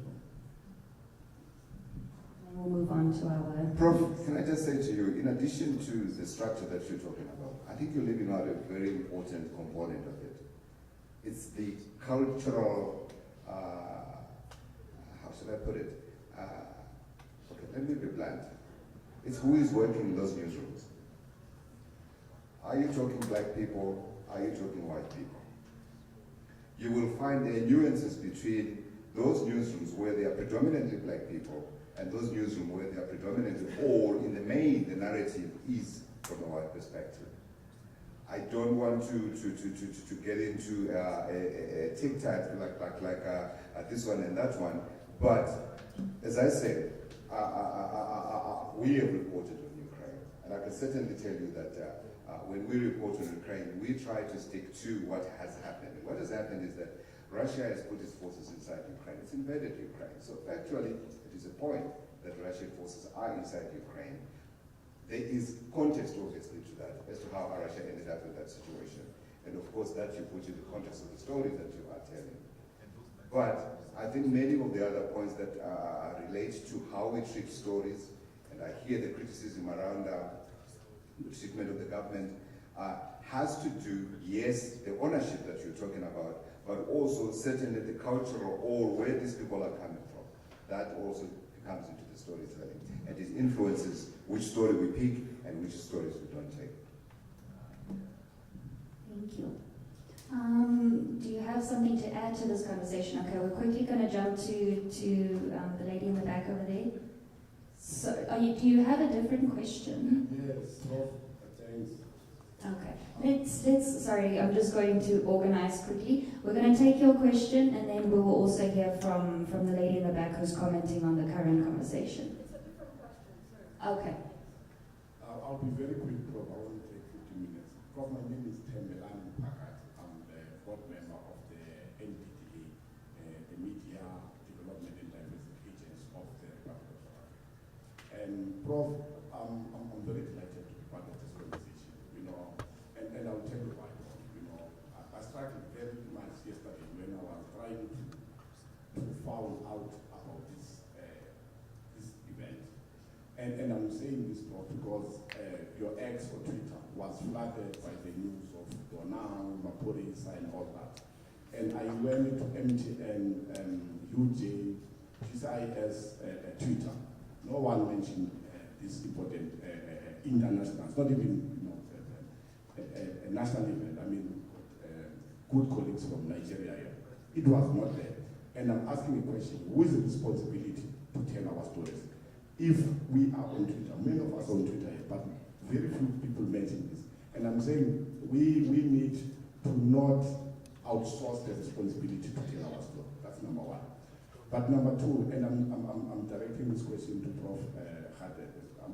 I'm very sorry, Prof. Hadebe, and I must apologize that I bought your book on the nobleman Zala Nomalo, and unfortunately I've not read it, but I think as from today I'll take a decision to read that book. Prof, the content of the news. Today, Prof, we are meeting here. In the Western Cape, I'm told there is a University of Western Cape that has honored Krizani for an honorary doctorate for his work.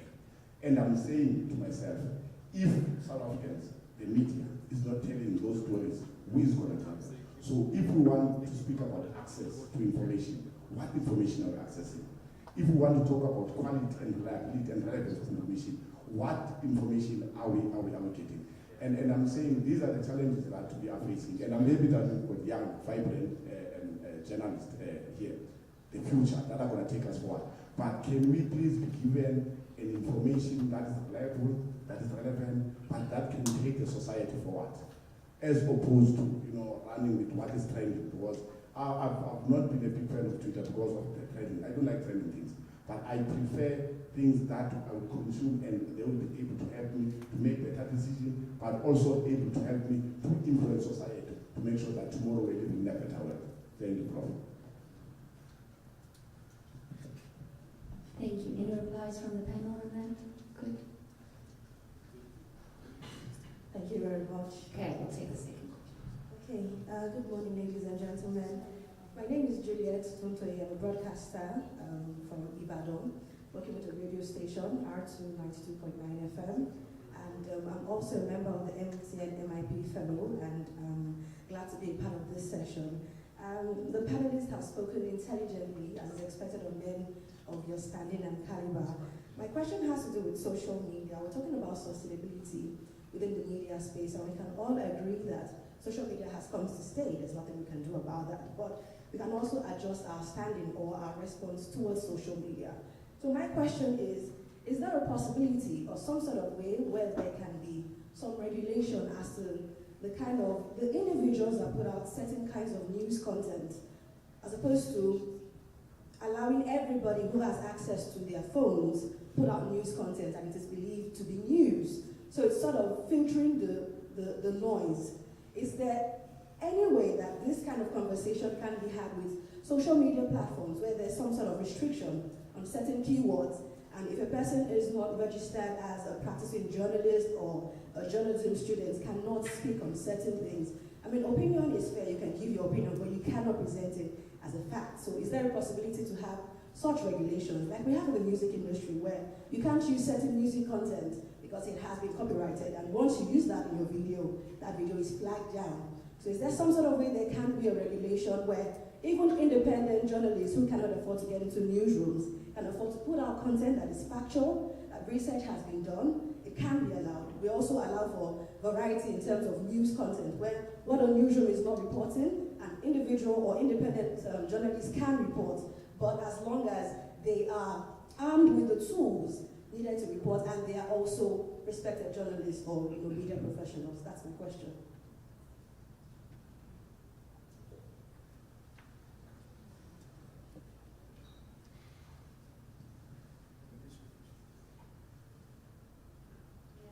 And from the, yeah. Okay, thank you. My name is Prince Oswaldo. I'm the technology lead of Vanguard newspapers in Nigeria, and I'm also part of the MIP Fellows. Thank you so much, the panelists, for the conversation, because personally I'm interested in it, because it's something that can help my future as a journalist, and not only that, it will also shape the future of my only son, who I see that is developing a passion to be a journalist. So whatever the outcome of what we're discussing here today will not only help me, but will also help my son if he decides to become a journalist. But I'm always skeptical when we come to this issue. I think really, I'm addressing you. I'm always skeptical when we come to this issue of big techs and what they have taken from us. Because it's a dilemma as far as I'm concerned, as a journalist who have applied my trade since 1999. I know the innovation that the big techs have brought. I know the mindset, the shift that they have brought to me as a journalist. And I also know, yes, I agree that they have taken something from us. But have we thought, when we come about this restoration, have we really thought about it truly? Because if you kill the innovation that the big techs bring, you are taking us back to where we're coming from. Have we really thought about this push? Can't we think of regulation instead of reparations? Are there a way we can regulate what this brings, and then have a kind of conversation between us and see how we can collaborate instead of pushing outrightly for reparation? Because I know that these people are also part of innovation. You cannot take what we're doing here today is part of innovation. Sustainability, how we can sustain, is part of innovation. So if you kill technology, you are actually going to kill yourself. If we push for reparation, it's not going to affect us. Have we really thought it through? Can't we think of regulations, or have you thought of that? Because the same thing you're raising, the same thing. My indirect editor is the president of the Guild of Nigerian Editors. I also raised this question to you. It's not just go all out, kill AI, kill technology, kill what they are taking from us. Have we thought of what they have also given to us? Can there be a balance instead of fixing ourselves with this dilemma? Thank you so much.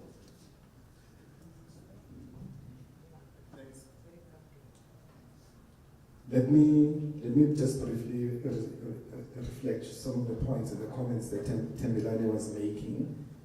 And I think that you're not the first person actually to complain about the event not being on our social media platforms. So it's a criticism that is FISO and myself and the team we should take, because we should have made sure that these platforms, even though we're not in control of them, this important event is covered there.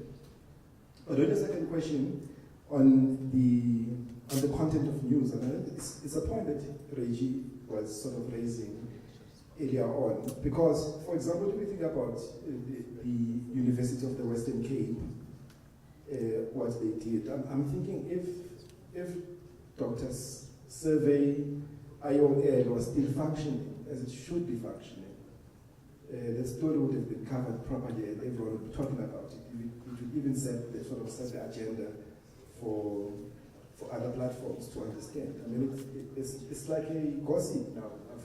I see it on social media, but I haven't read the story. Okay, maybe I saw it in one of the news platforms, but it's not as prominent as other stories. And this speaks to the question of the importance of trying to ensure that there's diversity, but that is sustaining, because it's very clear that, I mean, if you now have less than 4,000 journalists in the country, these sort of things are bound to happen. The question that Julieta is raising, I think Reggie will be more competent to respond to it, because I listened to Sanef's input into the inquiry that was done by the Competition Commission of South Africa. And I hope that those results will lead to proper regulation, because I remember as the center, a number of us as colleagues at UJ, Professor Mare, we made a very important submission to that inquiry on the tendency of these social media platforms basically affecting South African media and journalism. And I think the submission that Santa was making is something that must be supported, because if we don't do that, we'll end up with no journalists and no news, credible news, as things stand. Thanks, Prof. And I think to Tambelani's point, the time after I left corporate comms, I was in the newsroom, I was in corporate comms, I needed to take a sabbatical.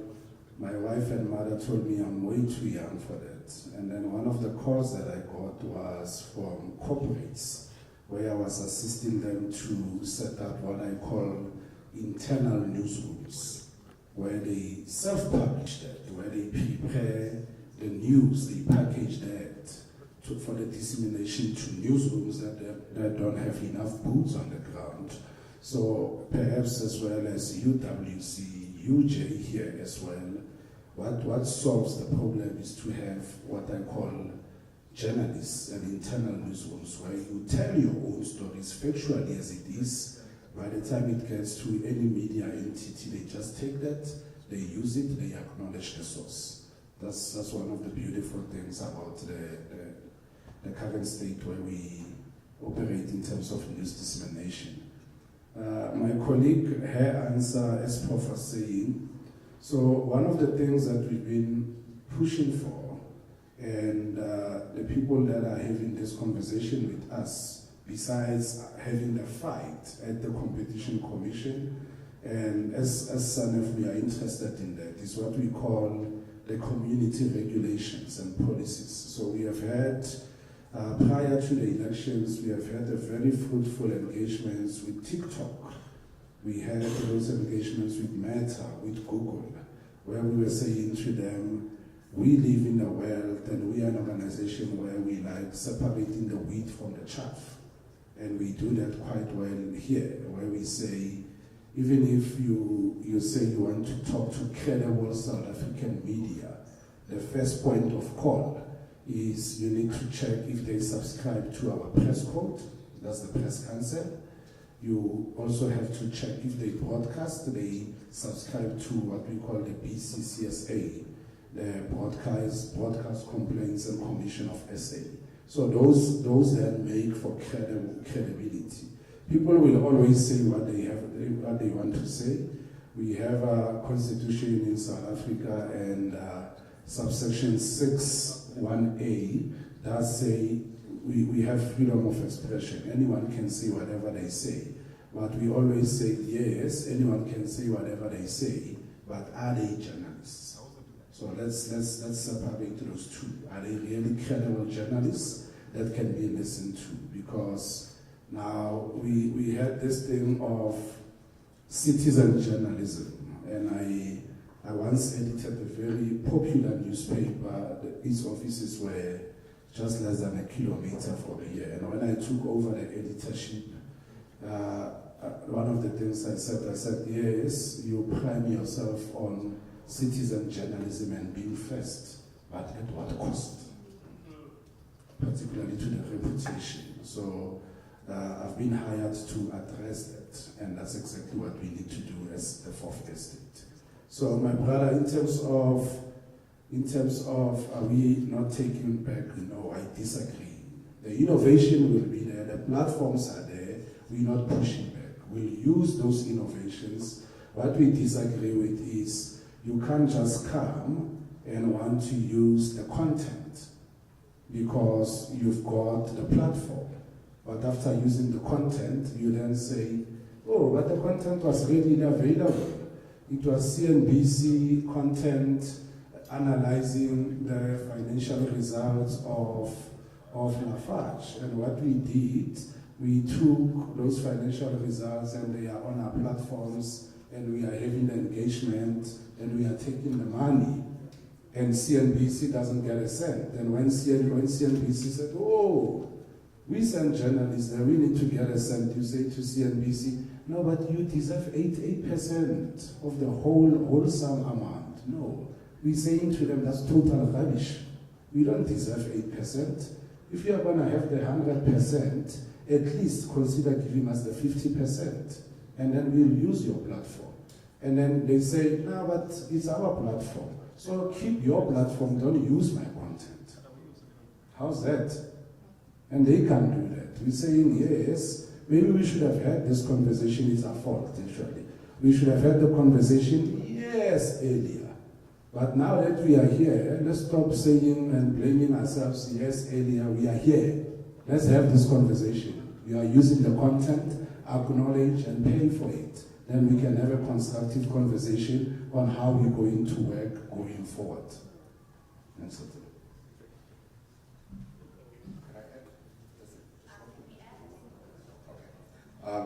I just wanted to agree with Reggie on the need to respect innovation while enforcing regulation. And my viewpoint is that, like every other entity in the world, social media companies must be regulated. I think if you go back and you look at how American companies went and set up domiciles in low-tax havens to operate in other parts of the world, the U.S. Justice Department, as well as their finance department, went after them to get the tax that they were generating out of those operations. There should not be any company in the world that is allowed to generate money without putting money in the ground to support the local operations or to pay taxes. Last week we had a debate on our channel about the issue of fair share on the social media platforms. And the point that we're making was that you cannot just simply take the money, benefit off the content that's being generated when you are not putting investment. And we're speaking to the argument, I think that was being made by the telecommunications company. MTN Group was amongst them. Vodacom also, they formed a group apparently called G6, where they're debating this. So bottom line, the social media companies must be regulated, innovation must go on, but they must be answerable like every single other entity in the world. I wanted to talk a little to the point Reggie made about creating little newsrooms inside companies. Can I disagree? I'll tell you why I disagree with Reggie on that one. Public relations companies. Every single one of you, when you walk into the newsroom in the morning, your inbox is full of public relations submissions. What are they advocating? The viewpoint of the company that is paying them to put out that content. What's wrong with that content? It's one-sided. What is the role of us? Our role is to take that content and take the content from the other side and tell a balanced story out of that story.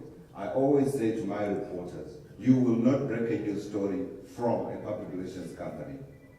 You break stories when you look at trends, when you do your research, not from a PR company. It's not going to move an asset price. In our industry, I get recognized if I am able to move the price of the rand, the price of the naira if it were tradable, or the price of MTN stock on the market. The story that we saw breaking, that moves the asset price. You're not going to get that story from a PR company. Will you get that story from the MTN newsroom? That's my problem with creating these other centers. We have a role to play. As long as we are playing our role, I think, with balance, with fairness, with integrity, we should be able to, one, sustain our operations, but also continue to provide a relevant platform that provides information that is balanced, that enables those who are that side and those who are that side to come to us, rather than the other guy who's sitting there, who perhaps bends or twists the truth from time to time. Thank you.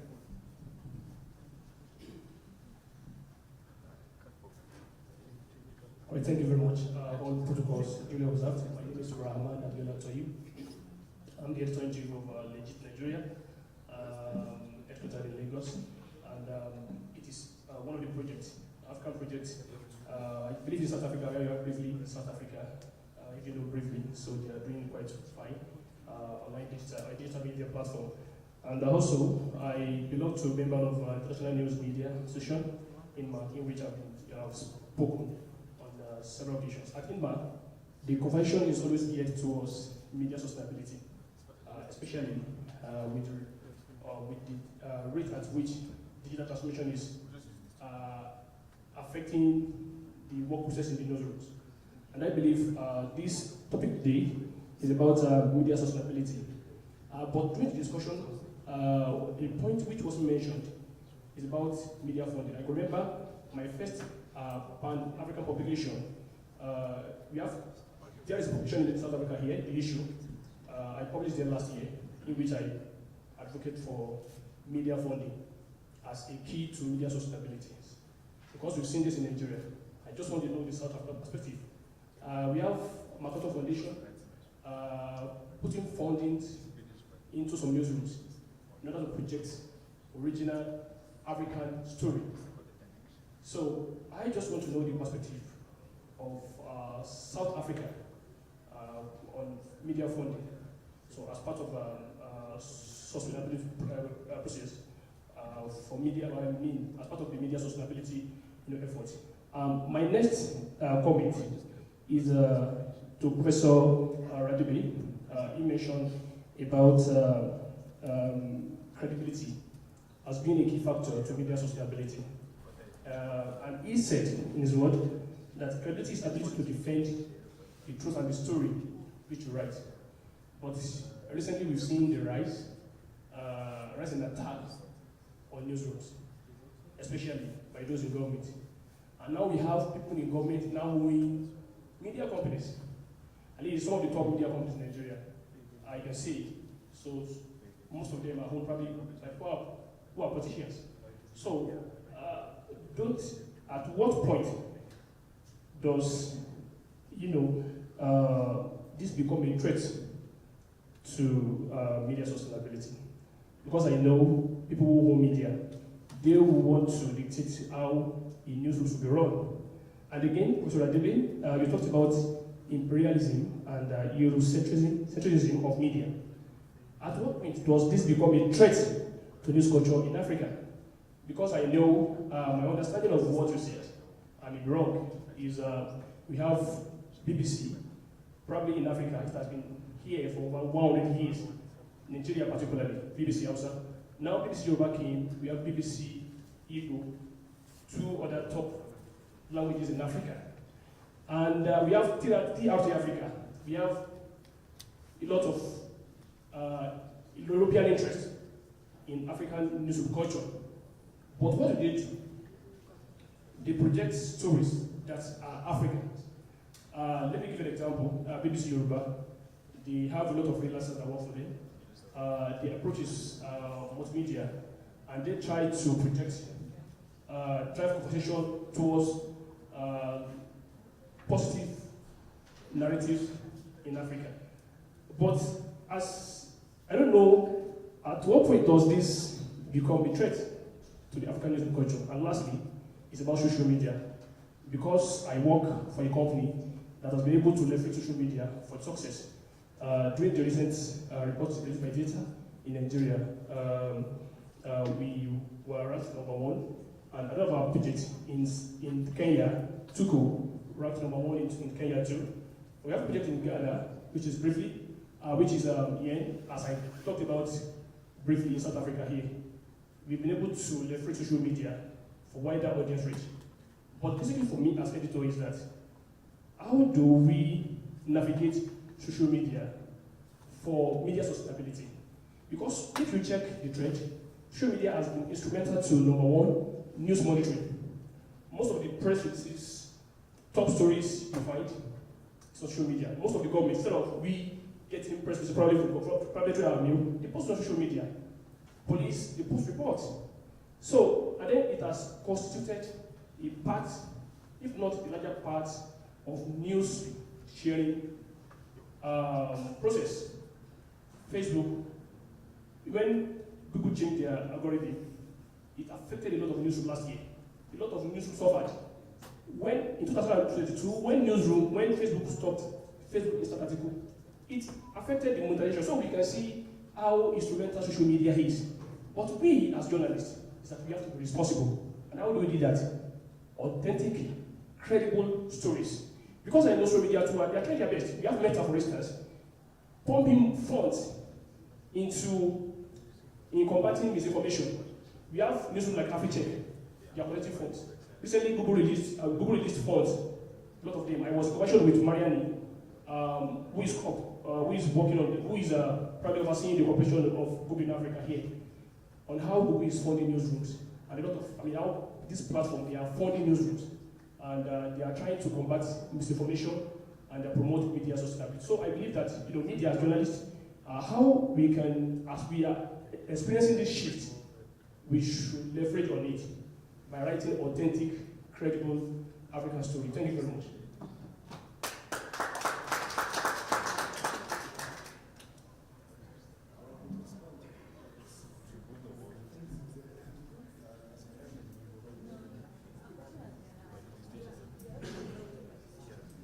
Okay. On.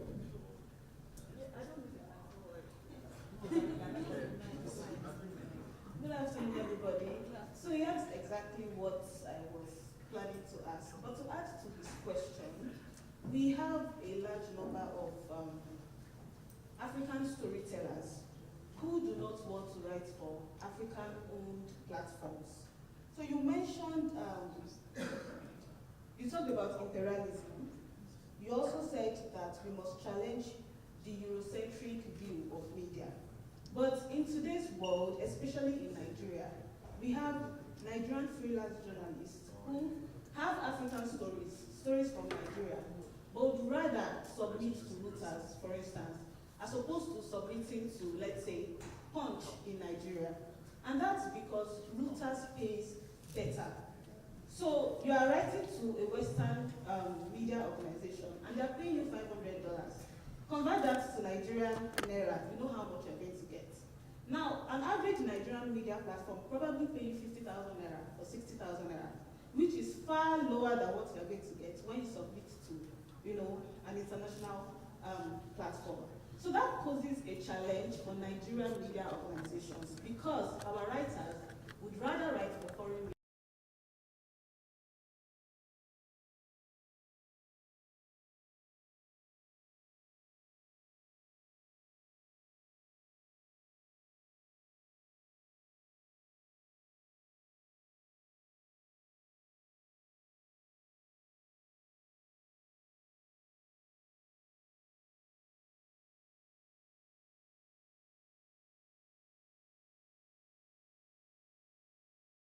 The first question is, how much do you pay? And when I say, oh, we currently do not pay, however, we have XYZ, they're like, I'd rather submit elsewhere. So how can we solve this challenge? Okay, thank you for those very profound questions. And I don't think I might have the answers, but I might just reflect on them, especially the one that pertains to media imperialism. Because the essence of media imperialism works through where we import the views, the values from the West, or when they are imposed on us. So when we are exporting African stories that are told by African to the world, I think it's a positive aspect. I think for me that is positive. We cannot compete with the power of the dollar and the pound and the euro. So for me, that actually it's good it is happening in that way, that Africans are writing about Africa for the world to understand. That is important. But also similarly, if there are platforms that are beginning to create platforms for local and indigenous culture and language to be told and preserved. That's also a positive aspect in my view. However, that does not stop the fact that we should insist in doing things our way, the way we as Africans know how to and are good at. There is a PhD student I'm working with who is writing about the communication systems around the change of monarchs in the Zulu culture. So every time there's a new, the one that happened recently when King Zwelithini passed away, it got covered broadly in the media. I think it was for the first time most of us were seeing that sort of culture happen. And her argument in the story is that there's so much richness in the Zulu culture, in the manner in which communication happens, whether it's on wars, whether it's on leadership issues, and there are ways and there are things that we as scholars in the West can learn from Africa to do those things. So that is why that's what is important about imperialism, that we do not impose the Western values, the Western cultures, because the only way we now believe as African is that only capitalism as a system can save us. We need to make profit. Without profit, we cannot exist. Here, in South Africa, there's a concept of Ubuntu, that umuntu ngabantu, which cuts across that you are, because of the community, you don't exist as an island. Those are some of the values that we need to imbue when we talk about the sustainability of the media. Because if you don't do that, if you don't think beyond the capitalist model, and this is what is happening with all these startups that are coming up in place. And I can assure you, the current media model is not sustainable. So we need to think of alternative ways that are informed by our lived reality and lived experiences. I think the leveraging on social media is, for media sustainability, is a very important aspect. But I think Reggie has articulated the issue very nicely from the South African perspective, that the social media platforms, the current unregulated platforms, are the ones that are affecting the sustainability of the media. Therefore, we have to regulate to ensure that our media and our own stories do not die. Because can you imagine how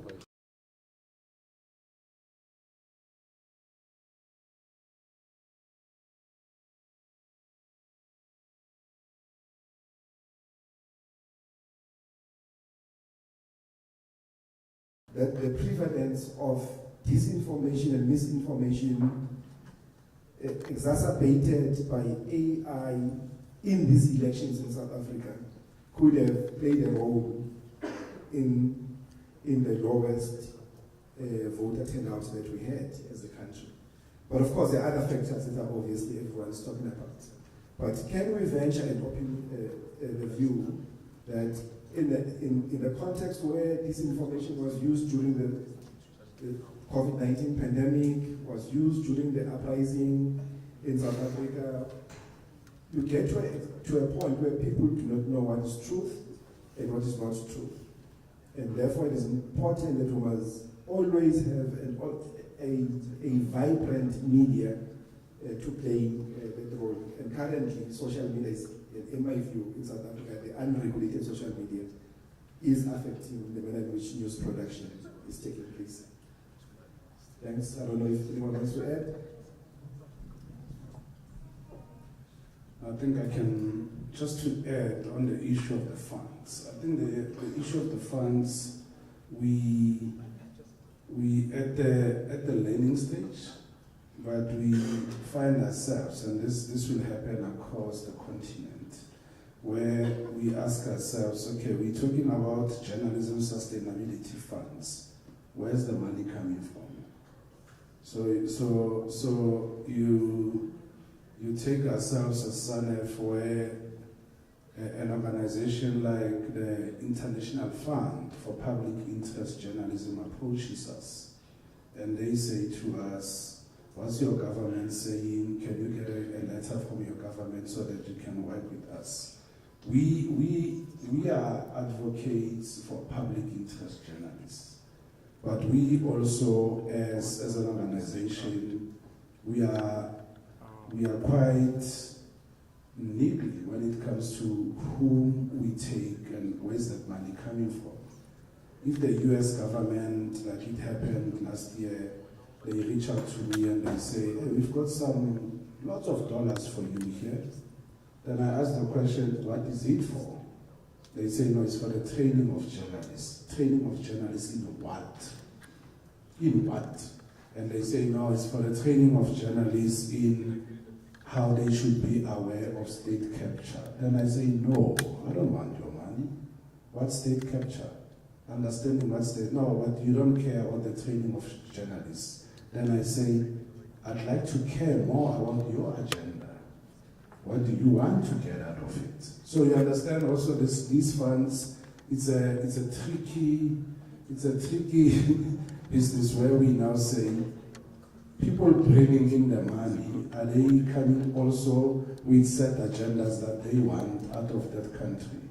Is the US approaching us as a continent because they believe that there's a strong presence and agenda setting from China, and it unsettles us as the US. So perhaps we should go to the continent and see what's going on there. And I always say, we can analyze the East, we can criticize the East, but we should also criticize what the US, the British are doing. We should also criticize their interest here. We should say as South Africa, and I had this engagement with several people where you say there are businesses from everywhere in South Africa. Whether you are talking America, China, across Europe. But if you cannot be criticizing one over the other. And when you say to me, okay, Reggie, you run SANEF, can you open up your bank account and show me where's the money coming from? I'll say, transparently so. So it's a tricky issue, in short, the issue of setting up these journalism funds. The funds are needed. We need to sparingly and smartly use those funds as we distribute them. But as you raise the money, you also need to be careful. Where am I taking this money? And this person, what does he want? I'm not going to give Godfrey money for nothing without not knowing what's my agenda for this money. You understand? Even if you give your kids money, you say, it's your monthly allowance, but where is it going? No, I need the latest sneakers. No, that's not what money does. You need to use it monthly for 1, 2, 3, and whatever not. So the people who've got the resources sometimes want to have the final say. The responsibility of journalists is to say, can I have the resources, credible as you are, but you can't have a final say. If they say no, actually I disagree, I need to have a final say, then let's stop having the conversation. Thanks. Can I add? I can take money from you, I trust you. I think to his point, I would say there's a responsibility on the part of African companies to support the industry. I think what MTN is doing here, we salute it. It's training with no, it is training that is provided with no strings attached. And I am saying, and this is a question when I do interviews, I always raise it and I say, we've got these pandemics, we've got these diseases that are endemic on the continent. But where are African billionaires in setting up foundations, in setting up institutions, research centers that research these diseases that then will cure things that we know are troubling Africans? You look around the world, that's what they do. What is Reuters? Reuters was set up by some guy who made his money, and he decided because he believed passionately in the industry, he then set up the company. Now Reuters is run by, what do they call it? It was bought by some Canadian company, but there's a sort of like a golden share, which makes sure that nobody can take over Reuters and influence its editorial policy. I'm asking the question, where are the African billionaires who are doing the same for us? And we know there are billionaires on the continent. All they need to do is to set up journalism schools, perhaps fund UJ, and provide those funds, and then distribute them around the continent so that we are able to provide training. Because without training, guys, we're in trouble. The biggest transformation that took place in my life was training. And that training, I did not get it from Africa, I got it from outside. And I think we need to be asking our companies, number one. Number two, we need to be asking our billionaires. Maybe they could be billionaires in Naira or some dollars, it doesn't matter.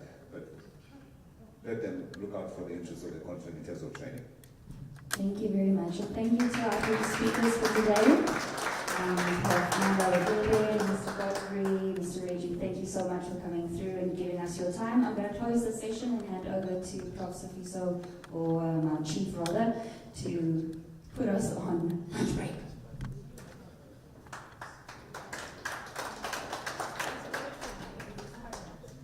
All right, ladies and gentlemen, please once again a warm round of applause for our panelists.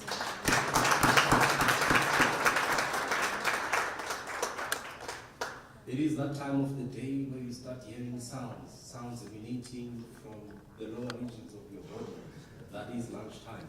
So we have organized a lunch as part of the summit, but we will be using level 5. We've set up a dining hall in level 5, so that is where we'll be serving lunch. All right, and so there are two routes that you can use to get there. You can either use the lift, you press number 5 and you open, you see the dining hall, or you can take the stairs, just one level down. Right. The time now is 12:15, and we only have 1 hour to eat and come back. But I know that the program says we must return at 1:15. I ask that we try and finish and at least make our way back by 10 past 1. So that at least we get to start the next session that looks at the survival of the media business in the digital age. Now that is also another exciting panel which is divided into 2 sections, offering South African perspectives as well as Nigerian perspectives. So ladies and gentlemen, please make your way to the dining hall. Thank you.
see that the second panel is titled as themed Survival of Media Business in the Digital Age.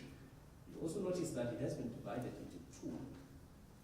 So we'll have the first three panelists who will come and join me in front. Of course, the session which will be chaired by Dr. Maud Bose from the School of Communication, the Department of Communication and Media. So once the panelists make their way in front, they will be introduced. Then they will share their thoughts on the theme, and of course the engagement will begin. That is what we want to spend more time on. And after this session, to present the South African perspectives, we will of course invite a representative of the Media Innovation Program, a fellow, Mr. Stephen, who will then be sharing with us. No, not now, Stephen, not now. I saw the look of shock in your eyes. But we look forward to you sharing your thoughts on survival of the media business in the digital age, presenting the, of course, Nigerian perspectives. Right. Ladies and gentlemen, please help me welcome the panelists to the stage.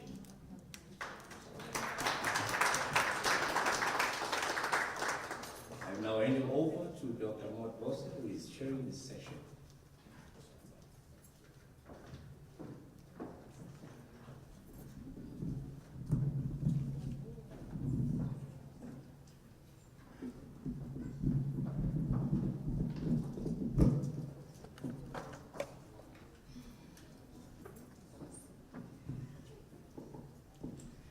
Good afternoon, everybody. We just ate, right? So I'm expecting, with all kindness, a little bit of energy. We are Africans at the end of the day, right? And we are loud. We are known for being loud. So I am giving you permission to be loud. Are you sure? Let me go again. Yes, please. Let me go again. Good afternoon, everybody. Good afternoon. That's more like it. Thank you so much. It is never easy to stand in front of people because your eyes are piercing. And it's very scary. And some of us are very shy. But because we are employees, and when our bosses tell us to do this, we have to do it, right? So please be kind. And yes, your smiles are making me feel better. So thank you so much. This afternoon's session leads on from this morning's session, which was speaking about sustainability in the media business. This afternoon, we will focus on the survival of the media business in the digital age. So when you look at the word survival, for me, it gives me a sense of there is some sort of fight that is going on. There is some sort of tug of war that is going on, right? So usually there's something on the left and there's also something on the right. So in this perspective, we have the media business on the left and we have or digitization rather, on our right. And when there's a tug of war, there's something that is in the middle, okay? And in my understanding, what or who is in the middle, it's the audiences, okay? And I know there's a lot of journalists in this house, and all of you are audiences, media audiences, because you are media consumers, but you are also media producers as well. So this afternoon's panel, like I have already mentioned, will share insights into how the media business can survive in the digital age. So our distinguished panelists will explore this challenge from both the South African perspective and also the Nigerian perspective. So let me just read a bit of their bios so that you know who is standing in front of you. I forgot to mention that in this panel, we won't have what we did in the morning where we have each panelist giving a speech, right? So they'll just briefly give you a summary of their thoughts on the topic. It will be a very interactive session. So instead of having questions right at the end, we would rather actually have it be interactive, so you will ask your questions as the session continues. Are we clear? Awesome. Almost said, are we clear, students? Okay. So our first panelist is Miss Nada Wochela. So Ms. Wochela is the Group Executive for SABC Radio, a position she has held since November 2017. Her portfolio of 19 radio stations ensures that the public broadcaster enjoys a 73% share of all radio listening in South Africa, whilst in the digital era. With a total audience of 27 million listeners and advertising revenue that exceeds 1.6 billion rands, Ms. Wochela is certainly amongst the most powerful women in South Africa, right? So hopefully it wraps off, okay? Her illustrious career in broadcasting started at a community radio station in her hometown of Port Elizabeth, now known as Gqeberha. In 1996, she joined the SABC in 1999 as a junior announcer at Umhloboweni FM. In 2003, she became the program manager of the then second biggest radio station in the country and went through intense on-the-job training. This was mentioned earlier on, I remember the training, on-the-job training in programming mechanics from ESP Media of Australia. Under her current leadership, SABC Radio has managed to navigate uncharted waters, such as the COVID-19 pandemic and the ensuing digital explosion, and came out stronger. We need to know how. The how is important. She's a proud graduate of the University of Fort Hare. She also completed MAP at Wits Business School and various other broadcast-related certificates. She was recently honored with a Transformational Leadership in Corporate South Africa Award by the Africa for Africa Women's Conference Organization. Ladies and gentlemen, please give a huge round of applause to Ms. Nada. Your energy levels are going down again. And we feed off your energy levels. So when they're down, we also go down. Ladies and gentlemen, a huge round of applause to Ms. Nada. Yes. That's right. Should I go to Dr. Skinner, or do you want to open your remarks? Yeah, you can do the opening remarks, it's fine. Good afternoon. I'm glad I was not the person standing between you and lunch. if your energy levels are still low, I'm very lucky. Thank you so much with that wonderful introduction, Maud. I told you my PR people are really good. You are reading that profile like you're talking about someone else. It's really good to be here once again. We're really enjoying a great relationship with UJ, and I'm hoping it's going to grow from strength to strength, because it really looks like there is so much to share, so much to learn, and a lot of experiences to impart on the young people that are so enthusiastic and eager to be a part of our industry. And I would like to also greet the special people that have sponsored this event. And I'm looking forward to the networking. Unfortunately, I couldn't come earlier. I hope I'll be able to catch up on the various inputs later on. But to answer your question, Maud, the survival of media, especially traditional media like radio, in the digital age, it's something that we were all really, really scared of. I remember when we started transforming our radio stations, like you had mentioned before. I'm from an African language broadcasting background. Even though I started my career at a community radio station which was broadcasting in both English and isiXhosa, I then moved to an isiXhosa platform.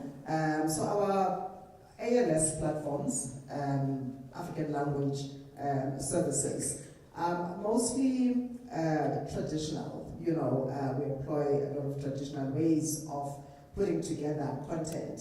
And I remember a time when we were very scared about, the internet boom and how people now were able to get information from the internet and no longer relying on our services.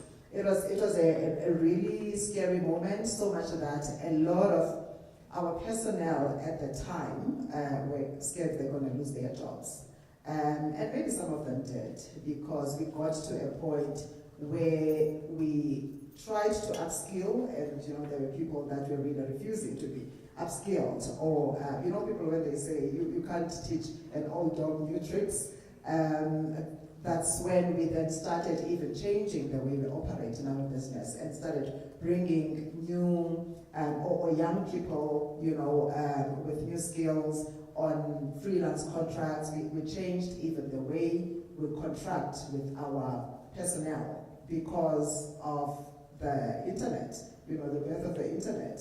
However, having worked in radio for now, 28 years, been with the SABC for 25. Yeah, having worked in radio for 28 years now, what I've learned is that there's really no need to be afraid of any developments, especially developments in technology. Yeah. The people who have survived are people who have embraced technology. And as the SABC, our audiences have not been affected negatively by the growth of digital media. And I'm saying this with conviction, because if you look at the audience growth of the SABC from even a pre-COVID period, we've always been on an upwards trajectory. We're sitting at 73% audience share right now, and pre-COVID we were around 71.5%. And what COVID has done actually is to strengthen our relationship with our audiences, because in the era where people can get information from everywhere, at that time people were really questioning the information that they were getting from digital platforms and social media, and they went back to radio for credible, trustworthy information, and we were there to provide them with that kind of information. And that is how we got South Africa through that very difficult period. But coming to digital media and the tug of war that you're mentioning, of course, we are constantly faced with that question: are we going to lose audiences? Are we going to lose revenues? Insofar as revenues are concerned, yes, we have lost revenues, and we continue to lose revenues, hoping that we'll be able to claw back on those revenues, because for a lot of advertisers, it might just be a phase, or maybe everybody's resetting their business to say, okay, I just want to focus on the Johannesburg market. And we don't have a station that broadcasts in just Johannesburg in the SABC, and therefore we don't have much to offer an advertiser that says, I would just like to focus on a certain segment of the Johannesburg market. Because when we sell to you, we're selling Metro FM, which is national, 5FM, which is national, Radio 2000 is national, even our African language stations, a lot of them are national. Umhlabonene is national, Ukhozi FM is present in 5 provinces, but with digital media, they are available everywhere. Like we have, like the campaign that we introduced 2 years ago, SABC Everywhere for Everyone, that is also another way in which we are demonstrating that we have embraced the digital age, because with SABC Plus and all our digital platforms, our audiences are able to follow us anyway, where they are. Even if they go overseas, they are able to tap into their favorite radio station. So that's exactly what I meant by embracing, So we realize that that the digital age is radio's best friend, because we've been able to use it to augment and amplify our voices. Our audiences are able to catch up with our radio programs. You know, in terms of podcasts, they are able to listen to whatever they have missed. We're able to continue conversations, important conversations that we have heard on radio. You know, when the presenter switches off the mic, they can, you know, log on to our digital platforms and continue that conversation. We've also been able to unearth new talent. For example, people would say, you know, people these days create their own content on TikTok and everywhere, but we have partnered with some TikTokers who come onto our platforms and help us to generate content for our various campaigns, every radio station.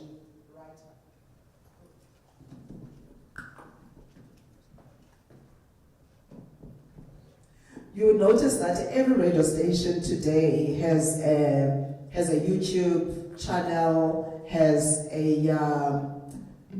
Instagram page, Facebook page. When they are doing events, they are able, you know, to still connect with their audiences. If Metro FM is in Mbombela hosting the Metro FM Awards, the listeners who are everywhere in the country and overseas are able to follow the Metro FM Awards through Facebook Live, through YouTube and SABC Plus. So the digital, you know, digital media has drawn our audiences even closer to our channels. But where we are experiencing a challenge is in the revenue area.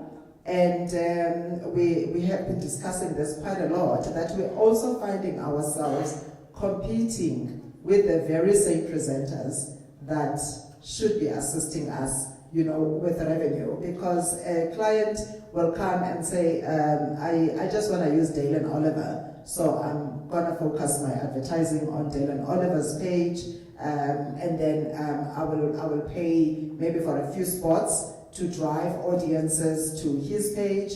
We do get that a lot, meaning a client that has been spending millions is now able to just niche their spend and say, I'll focus on this and that market and I'll use these influencers. But even there, we sit down and we come up with ideas on how we can partner with our people, which brings me to my other point, which is investment in people. I think investing in our people as media is also very, very important to circumvent, you know, any challenges that you might face. Because, you know, in the past, we lost people because they wouldn't embrace the direction that we were taking. And we realize now that we have to partner with our people, we have to upskill them, we have to use their innovation sometimes, and, you know, marry it to whatever it is that we are doing as the mainstream media.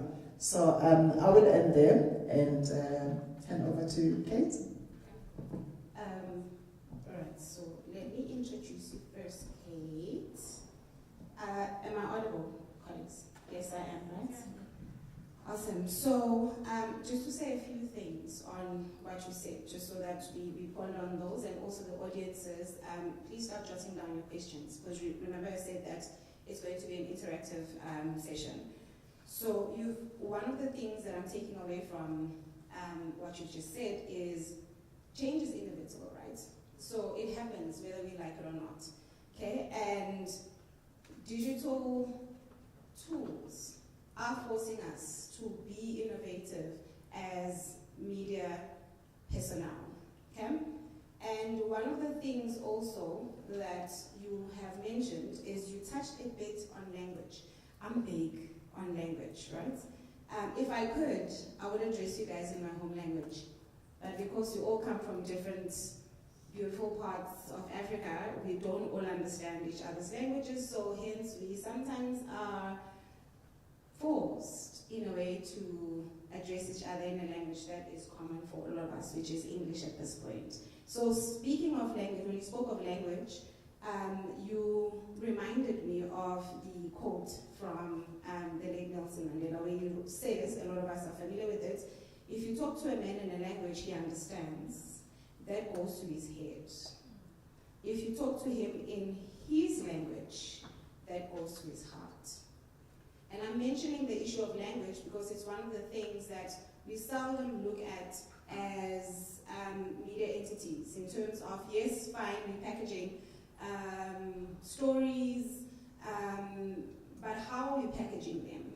And in what language or what languages are we using? And also because language contains a lot of cultural aspects, are we even aware of that? Or are we basically packaging stories just for the sake of packaging stories? Because it's my job as a journalist, that's what I have to do, right? So I wanted us to think of that. And another thing that the digital tools, for me, in my opinion, that they're revealing is they are actually giving us a whole lot of insight in terms of who our audiences are. If we pay careful attention, you will be able to read and understand a lot about who the audiences are based on what is it, what are they communicating in their own social media platforms, okay? What are the stories that they themselves are driving on those social media platforms? And how are they representing themselves in those social media platforms? Because we do not have passive audiences, we have active audiences. So unlike before, where we as the media fed the content to the audiences actually nowadays, they are telling us these are the stories that we're interested in. And we can determine that by what is trending, right? And the number of shared posts and the comments, and there's a lot that we can decipher from that. Sorry, it's the researcher in me that is speaking. Dr. Skinner. Okay, I'm loving this panel for obvious reasons. It's women who are here, not just women, like powerful, right? Men, you are allowed to clap. Because you wouldn't be here if it wasn't for the powerful women in your lives, right? So yes, and vice versa. The opposite is also true. Okay? So Dr. Kate Skinner, she has been a media freedom activist in South Africa since 1994. She chaired the board of the Freedom of Expression Institute, abbreviated as FXI, and was a board member for a decade. In 2008, she founded the civil society campaign and lobby group Save Our SABC to support the public broadcaster. For 16 years, the organization has played a key legal, policy, and advocacy role in holding the SABC to account in terms of its public service mandate. In 2012, she turned her focus to academia and completed her PhD in 2017, focusing on public service broadcasting, media diversity, and Africa's stop-start migration to digital terrestrial television. In February 2018, she was appointed Executive Director of the South African National Editors Forum, also known as SANEF.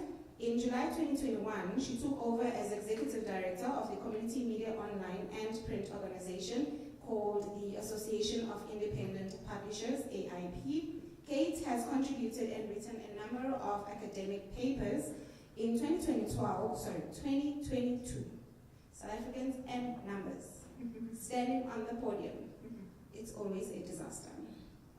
In 2022, she edited a book with Professor Glenda Daniels, published by Palgrave Macmillan, which was titled Women Journalists in South Africa, which explores the myriad contributions of women journalists to South Africa's democracy. Dr. Kate, over to you. Thank you. Okay, thank you for that wonderful introduction. I am very excited to talk about community media. I think that often there's a sense of, obviously, the incredible power of the public broadcaster. I mean, the SABC stands at the heart of the media landscape in South Africa. It is super, super powerful. And it is also super, super powerful because of the fact that it does talk to people in their own languages. And I love your quote about talking to people, in their own languages, and you talk to people with heart. And I mean, I think that's a very, very powerful way of putting it. And I think what's really interesting is to think about the collaboration possibilities between the SABC and community media. And the community media that I'm working with, it's interesting. People often think with community media it's about community radio, and sometimes people think about community TV. But there is also a huge grouping of publishers, print and online publishers. And I just want to give you a few statistics on that, just to give you a sense of how powerful this group is and how big it is. So we have 147 publishers that we organize across the country.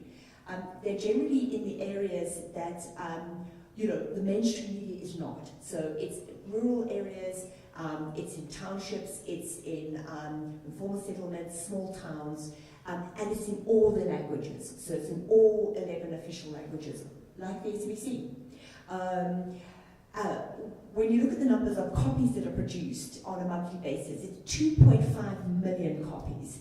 And that's a lot of copies. And if you multiply that by 3 or 4, depending on how you want to multiply it, because those are the numbers of readers each copy has, you're talking about a very substantive number of people that are part of the community media sector. So that is what the Association of Independent Publishers does. It is basically an industry body that organizes this community media. And now I want to move on to just the issues around survival. And it's really interesting, the point that you were making, about the fact that the SABC has really engaged with digital and how powerful that's been. It's very difficult, and I need to say this, it's very difficult for print media to engage with digital because, and it's not to say that people don't want to, and they have, and we do have a number of publications that literally are digital only. But the problem is that when you try to make money online, you make very little money online. And I want to throw out a question immediately to the audience. How much money do you think a community, and I'm going to, so we've got a lot of small community media there, tiny operations of 3 to 4 people. They've got a website, working, for instance, in a small town. How much money do you think a website would make getting advertising for a month? Just throw out some ideas of how much money, and whether you'd be able to employ any journalists on that money, which you can make online, in terms of online advertising. How much, just throw out some ideas as to how much money you might be making online. $3,000. Okay. Any other kind of comments on that? All right, let me tell you. It is insanely low. It is nothing like $3,000, which is what you'd imagine. It is literally, and I'm going to put it in rand terms. It literally is 30 rand a month. 30. That is it. That is what some of our publishers make when they're trying to do digital advertising. So they'll make up to like 20 to 30,000 rand online through their print publications. But when they try to go online, they make almost no money. And the reason for that is just because of big tech platforms. Big tech platforms basically take a huge amount of the advertising funds, but also if you're trying to make money online, the issue is that you need huge audiences, massive amounts of traffic in order to get that. And the whole purpose of our publications is not to have massive traffic. It's about to have a specific niche audience of several thousand in your community. You're talking directly to them. Your articles are directly, focused on that audience. And so this is some of the things that we are really grappling with. And then just in terms of the last kind of set of thoughts around it, we then decided what we were going to do last year as the AIP was to take our publishers and this is going to sound a strange decision, but we decided to take them to rural Ohio in the US. We got some US funding to look at what they were doing, what their little tiny agricultural papers were doing in order to make money. And we actually found some very interesting ideas that came out of that. And I would love us to discuss it more. But just to leave it there, events, ideas around different ways of advertising, collaborations, etc. But what was absolutely fascinating is that they were in the exact same position as us, struggling to find and get advertising online. Let me leave it there. Thanks.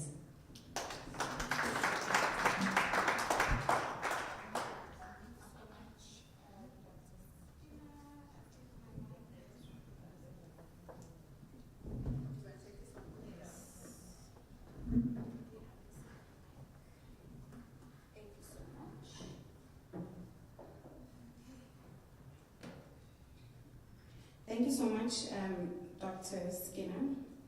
Kate, thank you so much.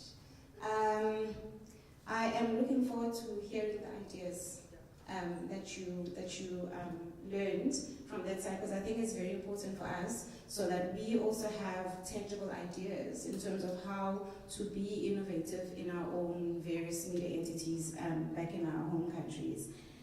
You touched a bit on community-based media, which I think, again, my opinion, see, the nicest thing about standing in the podium and being a chair, you can share your opinions, right? So in my opinion, community-based media is actually very important. It is very, very important because I think for change to happen, change has to start from the ground. And I feel like this is also an important group to be skilled and trained in terms of the digital tools that are already in existence. Right, Prof. Yoba. See, I have a big smile. Our next panelist is Prof. Yoba Rodney Gomede. So Prof. Yoba is the head of the Division for Global Engagements and a professor in the School of Communication at the University of Johannesburg. She's also a senior associate researcher with the Stanhope Center for International Communications Policy Research at the London School of Economics and the senior leader for the university at Universitas 21. She holds a PhD from the School of Oriental and African Studies at London University, as well as an MA degree in politics and at the University of Wits in South Africa, and another MA in journalism from Cardiff University in the UK. So Prof. Yoba says I must shorten her bio. She has such an interesting bio, and I kid you not. And she's an awesome person, she's an awesome personality, and I'm not just saying this because yes, we're colleagues, but she's very humble. She's very humble, and I think that's why she does not want me to go ahead and read her entire profile, because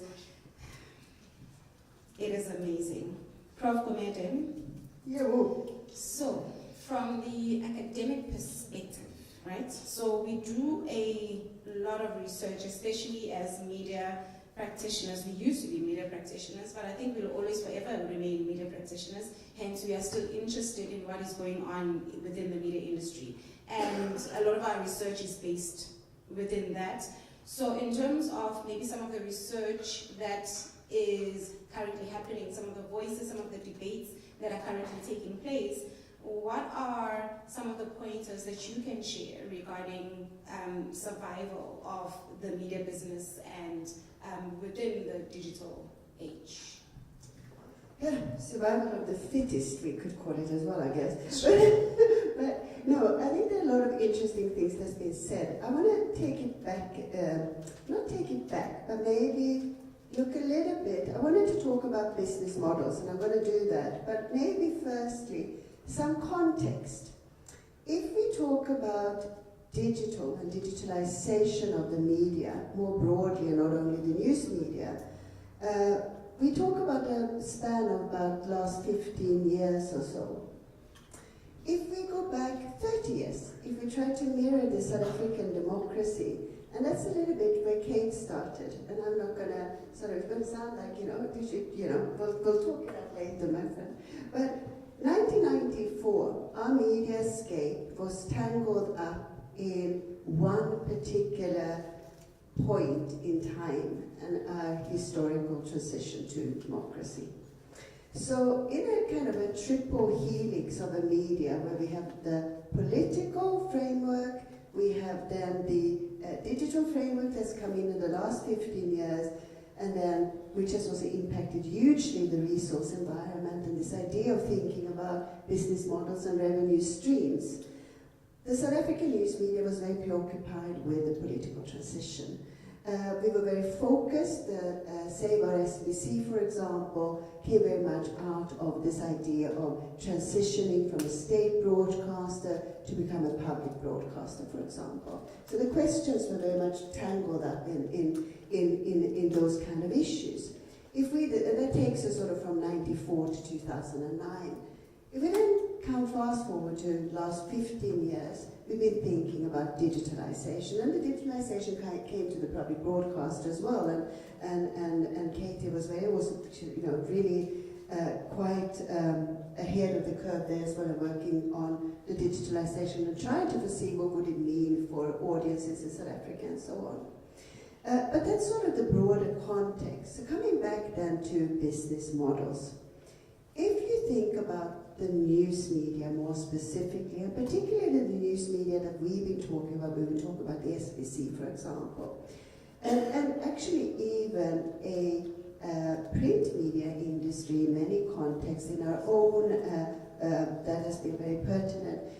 News media businesses have not been seen as businesses. They've been a public good. Even as a state broadcaster, the SBC thought of itself as a public good. So did our then very stratified print media sector that was very sort of politically liaised. There was never a real sense of thinking about the business models per se. That is something that's become quite new. And I think when we ask ourselves questions, or when we talk about the news media industry that says, oh, you know, we're going to suffer in digitalization, we're losing our audiences, etc., etc., it comes from that deep kind of, or non-understanding maybe, for thinking through business models. So any other industry, any other organization, any other business will be able to answer, what are your core? What is it, you know, what is your sole mission? And I think for the media, for the news media industry, that actually has as its sole mission to generate news for audiences, to keep audiences informed. News is what we're all about. It's been very difficult to do so because the definition of what news is has changed with a changing audience. So I think these are really, really important aspects to think through. So now we're going to think about business models that are sort of being cut up and sort of, you know, no one really has a grip on what it is they're trying to do. They're trying to go online, they're trying to get the revenues from advertising and so on. They're trying to capture younger audiences, new audiences, grow with the audiences. Actually, they've lost sight of that idea of news. We're in here to generate news. We're in here to serve audiences with news. And then understanding what the definition means and what it is that changes. Because there's been a change in the audience. Demographics are changing. That's inevitable. You know, we all get older, new generations are coming in, you know, no segment can serve all kind of, you know, generations no longer. That's really just the truth of it.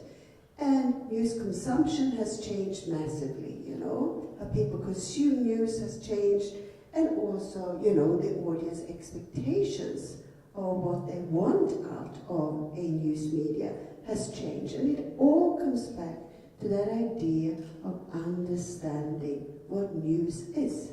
And I think sometimes we hold on to quite sort of, you know, quite, I don't want to say edified ideas about news, but an understanding of news maybe that has shifted, you know, and it has nothing to do really with qualitative judgments. I think it's just a shifting idea of what news is. And if we can come to an understanding of that and what that means for our audiences, I think we'll come out much better, because then we can also sell that to potential advertisers. And I think these are really, really important questions to kind of, to ask ourselves. And I think that the idea and an understanding of a public service has also changed. Is this one dying? No? No, I think it's too good. What was I saying? I was saying, so if we understand the shifting ideas, about news. So public service, does it really fly? Do we really have a public service media? Do our audiences really want a public service media? Do they understand what's meant with it? And do we ourselves understand what is meant in that concept? Because public service is very much linked to an understanding of news, particularly in our context as well. News is understood as a public good to some degree or the other. So I think that it comes back to, if we can understand our audience is based on an understanding of what news is, we can also come then back to that business model, refocus what is the core of our business, how do we understand to draw our business plans that actually cohere with these kind of definitions, and then go out and see where the revenue streams will come from. I think that's hugely important. And let me give you one example. When we talk about news and understanding of news, for example, there are many generational gaps and many kind of audience segments that are often kind of, missed in this sense. I think that we talk about news events all the time. When I talk to my, youngest son, who's still a teenager, he's 18, about a news event, we both, understand what this news event is about. But we have very shifting ideas about what it means, how it impacts our lives. And if there's one thing that journalists have always been sort of good at and been meant to do, which is in that mandate of being a journalist, and particularly serving in the public good, has been to interpret what a news event or a particular event means for people in their lives, how it impacts their lives. And I think that sometimes goes amiss. If you don't understand those shifting definitions of news and where that lands with particular audiences, we're not going to be able to get a good grasp on our business models. I've said too much. No, you haven't. Thank you so much, Prof. Yilva. You have said a lot. You touched on digitalization. You focused on the business models and whether the media industry, whether are we a business or are we an entity of public good? And then my question is, can we even divide the two? Can we differentiate between the two? You also spoke about transformation of the industry. There is a lot of, we all are aware, there's a lot of transformation that is taking place. And I feel like we are living in a period or in an era of transformation, whether we like it or not. Whether you're based in South Africa, whether you're based in Nigeria, whether you're based in Zimbabwe, wherever it is that you're based globally, there is some sort of transformation that is taking place in different shapes and forms. And because of that, there's also transformation in terms of the digital tools that are available, the audience. And again, I'm going back to the audience because I feel like that is they are very important. And for us to have tangible business models as the media industry, we again need to understand who our audience are and their media consumption patterns. I remember in undergrad, one of our lecturers, as soon as he walked into the lecture room, his first question would always be, so he had a bit of hair, so his first question would always be, what is news, right? So even when we refer to him as students, because students always give us nicknames, right? And I'm looking at my students at the back. We know, right? So that was our nickname to him, like, what is news? But again, even now, I feel like that question is very important. What is news? Like, who determines what news is? Because what might be news to you might not be news to me. You know? So what is news? I think as journalists and even business media moguls, do we understand what news is? What news are we putting out there? What impact do the news that we put out there have on the audiences? And again, are we just putting out news or stories for the sake of doing our jobs? Do we even understand the impact of those stories? Or are we also one of the culprits of being quick to put out content on our social media platforms because we want clickbaits, we want comments, we want shared, we want our post to be shared, right? So it's in the afternoon, English is sometimes not English in it, right? So, yeah. Thank you so much, Prof. Yoba.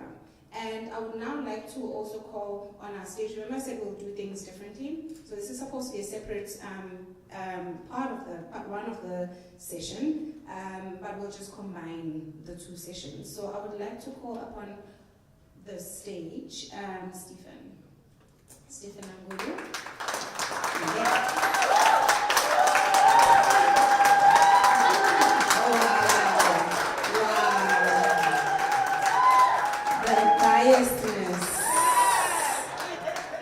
It is so visible. You are actually telling a story. I won't share what type of story you are sharing, right? The biases. Thank you so much. So a bit about Stephen.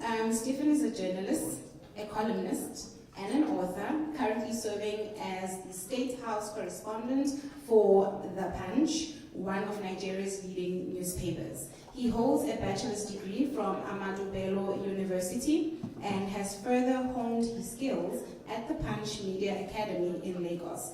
In 2024, he became a fellow at the prestigious MTN Media Innovation Program at the Pan-Atlantic University School of Media and Communication. Stephen reports on Nigeria's presidency, immigration, and trafficking in persons. His reporting also includes significant political events, such as the 2023 general elections, during which he covered the presidential primaries and campaigns of the All Progressives Congress and the People's Democratic Party.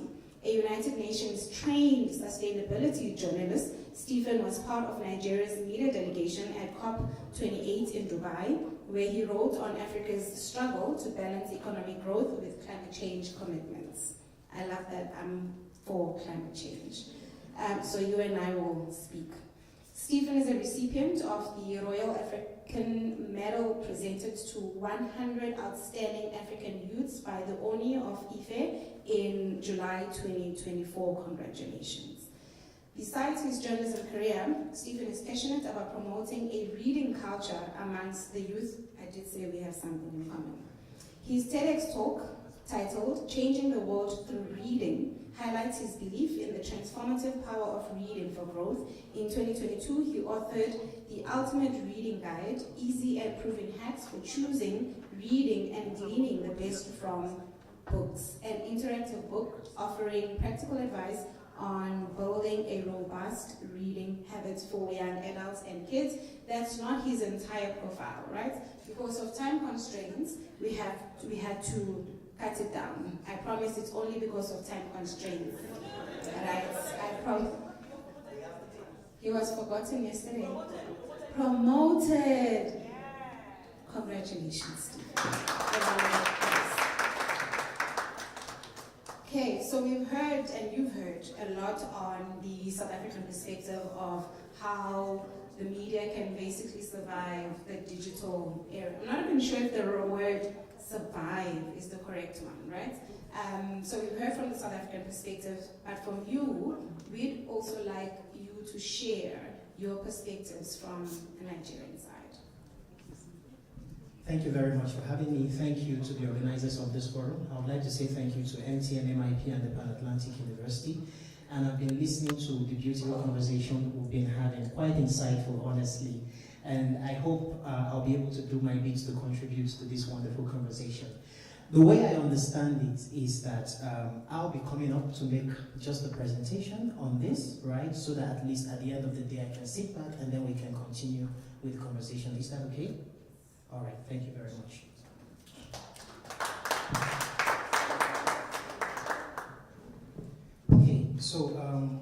little time I have here, I'll just be running us through what I understand, or what we understand to be the survival of media business in the digital age from the Nigerian perspective. So the major talking point here would be take a look at the Nigerian media landscape, technological determinism in Nigeria's digital evolution.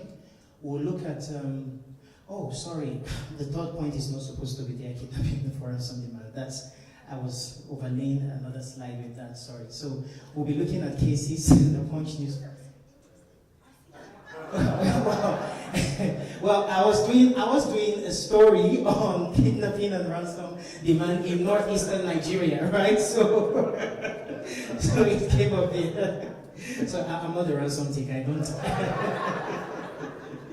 Okay, so we're looking at 3 cases: the Punch newspapers, Channels Television, and Cool FM, just touching on print media, television, and radio, right? And then we'll also look at Africa's media graveyard and some of the lessons learned. So I personally, let's just take a look back at the Nigerian media landscape. I'll just be reading this part, but then at the end of going forward, we would have to depend on conversations to move this conversation forward. The earliest expression of media in Nigeria began in 1859, and with the establishment of a newspaper outlet we call Iwe Iroyin. It's a Yoruba word, and it was established by Reverend Henry Townsend in Abeokuta, that's in Ogun State, southwest Nigeria, and it was published in Yoruba, understandably, and English. The newspaper laid the foundation for the Nigerian press, and it focused on religious content and education. By 1925, the Nigerian-owned media outfit, it's called the Lagos Daily News, was launched. And in the pre-independence era, we saw the rise of influential newspapers such as the West African Pilot, founded by Nigeria's first President General, that's Dr. Nnamdi Azikiwe, in 1937. And we also saw the newspaper playing a critical role in anti-colonial movement. Post-independence, Nigeria media landscape expanded with the creation of government-controlled radio and television stations such as our version of the SABC, right? And this also included, the Nigerian Broadcasting Service in 1951, the Western Nigerian Television in 1959, and this was Africa's first television station.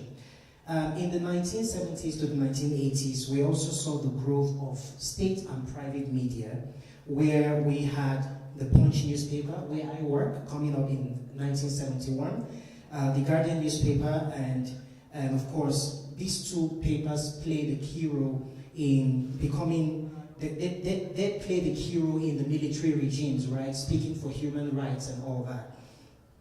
And by 1977, the Nigerian Television Authority, that's the equivalent of the SABC, was established, right? So now, I'll just rush through. The liberalization of the media sector in the 1990s led to a surge in private radio, television stations, paving the way for Channels Television, one of the case studies we'll be looking at shortly, and the African Independent Television. And this marked a significant shift in the media industry for Nigeria. Other stations such as TVC News, Arise News later joined the train in 2012, and so did regional platforms such as Radio Sapientia, Adaba FM, Rock FM, Diamond FM, Royal Roads Radio, and Signature Television. They later came up and joined the train. During the 2000s, we also saw the online news platforms coming up such as Sahara Reporters and a host of other news platforms like the Cable and Premium Times. Now, the goal of this is to show you how technological determinism pushed the Nigerian media landscape into the era we are today, right? Because with growing internet population, with tech-savvy youths, Nigeria witnessed profound transformation in its media landscape. And according to the World Bank, about 55.4% of Nigerians are internet users, which continues to climb steadily. And of course, the proliferation of smartphones has further accelerated this trend, making the internet accessible to a broader audience across our population. So what does this mean? What did this mean for our media landscape? It meant that it opened the doors to handy news, citizens journalism, and a host of other non-conventional form of disseminating and consuming news. This is what it brought for us. And our current media landscapes, we have at least, thanks to this I would say, we have at least 100. This is an estimate from a little over 5 years ago. We have over 100 newspapers published regularly in Nigeria with major national dailies like The Punch, The Guardian, and Daily Trust. So I'll quickly run us through, we've done this. Let's just take a look at where we are today. This is where we are at the moment. And due to the advent of digital revolution, we saw Nigeria's print circulation and advertising revenues continue to decline over the years. And this is, the source is PwC's Global Entertainment and Media Outlook for 20, that was supposed to be for 2024, 2020. It's a more recent estimate. And we're not alone in this, right? Other markets are also experiencing a similar thing. The South African and Kenyan markets are also experiencing a decline in terms of newspaper circulation and all that. Now, let's look at our case one. Punch newspapers, established in 1971, found itself in the midst of a disruption in the early 2000s. And one of the ways this showed was that there was a decline, like I said earlier, there was a decline in print revenue and all that, and also in ad revenue too, because when people, the audience, when the readership is reducing, it also means that the ad revenue, or people will be less likely to come for ads and all that. So it affected the revenue streams for Punch newspapers. So what did Punch newspaper do to keep itself abreast with the trend? I would say, being an insider, having a knowledge of what happened or what transpired before I came into Punch, I would say the first reinvention strategy was that Punch newspapers doubled down on its credibility. And this stemmed from an understanding that the most important or the most viable means to flow with disruption is to strengthen your credibility. Nothing sells like credibility, right? And because the digital age was also the age of misinformation. And so, credibility will stand you out definitely. So Punch strengthened its focus on credible and authoritative journalism, which helped to retain loyal readership, right? So more than its digital strategy, its reputation as a reliable news source made it a trusted platform even as audiences moved online. So I'll quickly go back to some of the numbers we did. In July 2024, Punch was considered to be one of the country's top 20 news websites, most visited news websites. And we had approximately 6.78 million monthly visits for the month of July 2024. And the mobile share was 86.34%. And to stay competitive also, Punch diversified its content offering beyond traditional news reporting and all that. I heard you rightly asking what is news. We're able to define what news meant to different segments of the population because it's not a blanket definition for everybody, right? So we're able to define what news meant for our audience and dish it out to them the way they wanted to consume it, not the way we wanted them to consume it, right? So Punch started early investment in digital platforms, and it allowed it to build significant traction online. So let's quickly go to Channels Television. It's arguably the biggest news channel in Nigeria at the moment, and that's not to say it did not suffer its share of revenue drops, right? Because from 1995, it was only a matter of the golden years did not last so long for Channels Television when the internet started to come. And one of the ways Channels Television, walked through that period was to adapt early to digital transformation, establish a multi-platform broadcasting system on YouTube, websites, and its mobile apps, which I believe it's very active. I've used it several times. I still use it today. And there's also a record of high engagement through interactive content on social media platforms. The last we'll touch is Cool FM, right? It's more like the most popular radio station in Nigeria at the moment, much like SABC. You were talking of Metro FM, yes. So that's our Metro FM back in Nigeria, right? And so we saw that Cool FM expanded its niche, it expanded its reach from radio to digital platforms. It also created podcasts and live streaming to cater to on-demand audience preferences. And also there was engagement through social media platforms to retain younger audiences. Now, these are just the success stories, right? We all know that for every athlete, let's say the Olympics just ended a few weeks ago, right? And we understand that for every athlete who got to the Olympics, many didn't get there. And for any athlete who got the gold medal, many didn't get the gold medal. So it's almost like a zero-sum game. But yeah, like a zero-sum game, right? But for every media house that thrived in Nigeria, there were many others that did not survive. And one of the examples of those that did not survive was the Next newspaper, which was established some years. It lasted, I think, for a few years, and it collapsed in 2011. And it was founded, and that's not to say that the person who founded it was not business savvy. Matter of fact, it was founded by a Pulitzer Prize winner. Yeah, a Pulitzer Prize winner, a Nigerian journalist by the name Dele Olojede. And it was one of the most, how do I put it? It had a very promising trajectory, right? But then, Next struggled with revenue generation as digital platforms began to dominate news consumption, forcing it to close just 2 years after its launch. There are others like the Comet newspaper.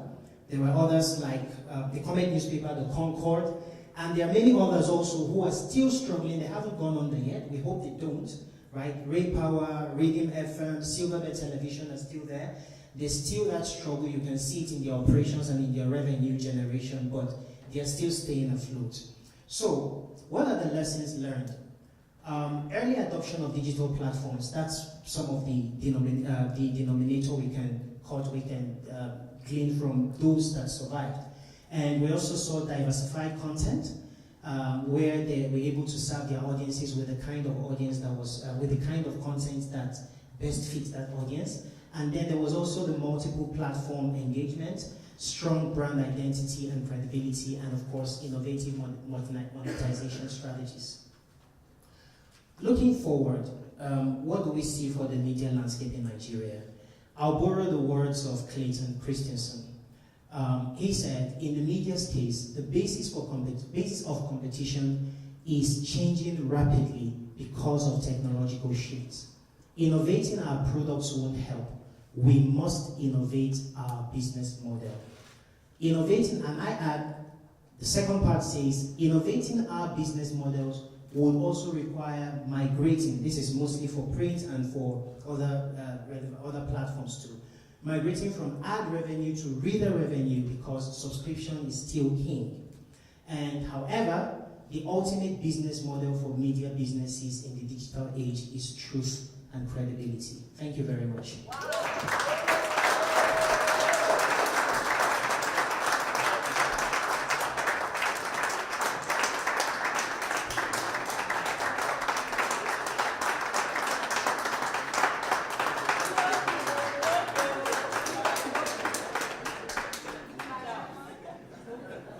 So the biasness continues. It's all right. It's okay. Thank you so much, Steve. I love how you provided a triangulated overview because you touched on print, you touched on radio, and you also touched on television. So thank you so much. And it also helps for us to know that this is not just a South African challenge, and this is not just a Nigerian challenge. It is a global challenge, right? And I love how, you know, when there's something that when you run out of sugar, right? So in the African context, when you run out of sugar or oil or whatever, you go to the neighbors, right? And you borrow from the neighbors. In this perspective or in this context, we are learning from each other in terms of what has worked, what hasn't worked, and how can we best move forward and also learn from each other, right? Never mind all the misinformation and disinformation that we see out there, which is in the media, which is, again, very concerning. And it also reminds us, as journalists, that if there was a time when our jobs were very important, it is now. Especially because now we're not just competing with each other as journalists from different publications, but now we are competing even with the normal reader or the normal content creator that is out there. And where they beat us is the fact that they have that ability to just put out content without it being credible, right? And never mind the repercussions of that content, but we're not, it's not me who's part of the panel, okay? So at this point in time, I would like to open to you, the audiences. We have spoken so much, so I would like you to pose questions, comments, agreements, disagreements. You are allowed to disagree, right? With anything that any one of the panelists have said. And it also remains very interesting when you are a journalism lecturer and you ask students to ask questions and nobody has a question. Yet, these are journalists, right? But they don't have questions. Okay, I see there's 1, 2, 3, 4. So we'll take the questions in that order. So see, yeah, there's 2 from the table, there's 1, and then there's another one at the back. So we'll take the 4 first round. It's the 4 questions. Thank you so much. And you can pose your questions to any one of the panelists. This stage. Thank you so much. Good afternoon, everybody. My name is Chioma Chinyere Chukwuemeka, a journalist, broadcaster, a developmental one at that, from Sapienza International Media Center, Radio and TV, southeastern part of Nigeria. Thank you so much for the insightful conversation. You know, whenever I hear radio, having done radio for the past 12 years of my life, something gets in me, it's spiritual, right? Yes, because, you know, radio is the most powerful force for communication. Nothing equates it. Even online will not equate the power of radio. I speak this as someone that has done radio for the past 12 years, knowing the power of radio. People, they don't see you, they don't know who you are. When you speak, they listen. You move, you tell them, and they move. They adore you. That's why I say it's spiritual, okay? They're not seeing you, but they can feel you, right?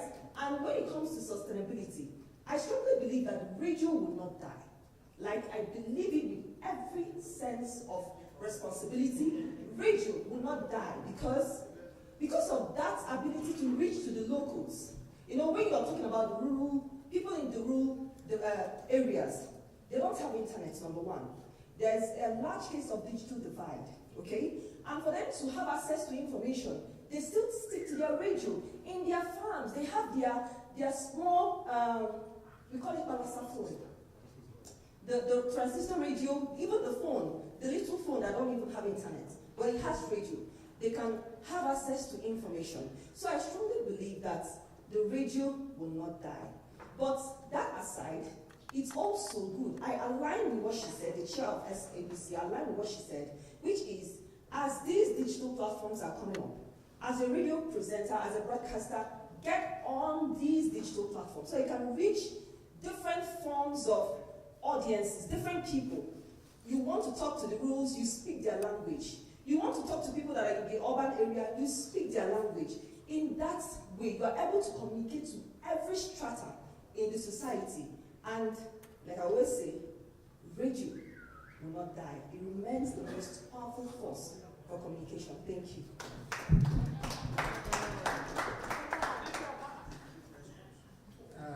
Good morning and good afternoon, everyone. My name is Lunga Dlamini. I am a master's student here at the University of Johannesburg. I'm also an intern at the SABC. So I grew up wanting to be a journalist, aspiring to be a journalist, and I'm starting to realize that perhaps it's not so glamorous, because when you're outside and you're looking at the TV or you're listening to radio, it sounds and looks glamorous. These people are speaking to powerful people, they're holding powerful people to account and all of that, and disseminating information. But then, with my experience now, starting to realize that, when you enter a newsroom, it's under pressure and it is understaffed. So my question then becomes, how are we expecting this media business to be sustainable in the long run with all these impediments, the pressure, the understaffing of the newsroom? So you have a producer being expected to be a copy editor being expected to do other duties in the newsroom when they are assigned to a specific duty. So that's my question, Uti. How do we expect the newsroom to be sustainable, or how do we expect media business to be sustainable when all of these impediments are in place and it seems that not much is being done to address these issues, and we're seeing so much happening around the public broadcaster facing these financial troubles and all of that. So that's my question. Thank you.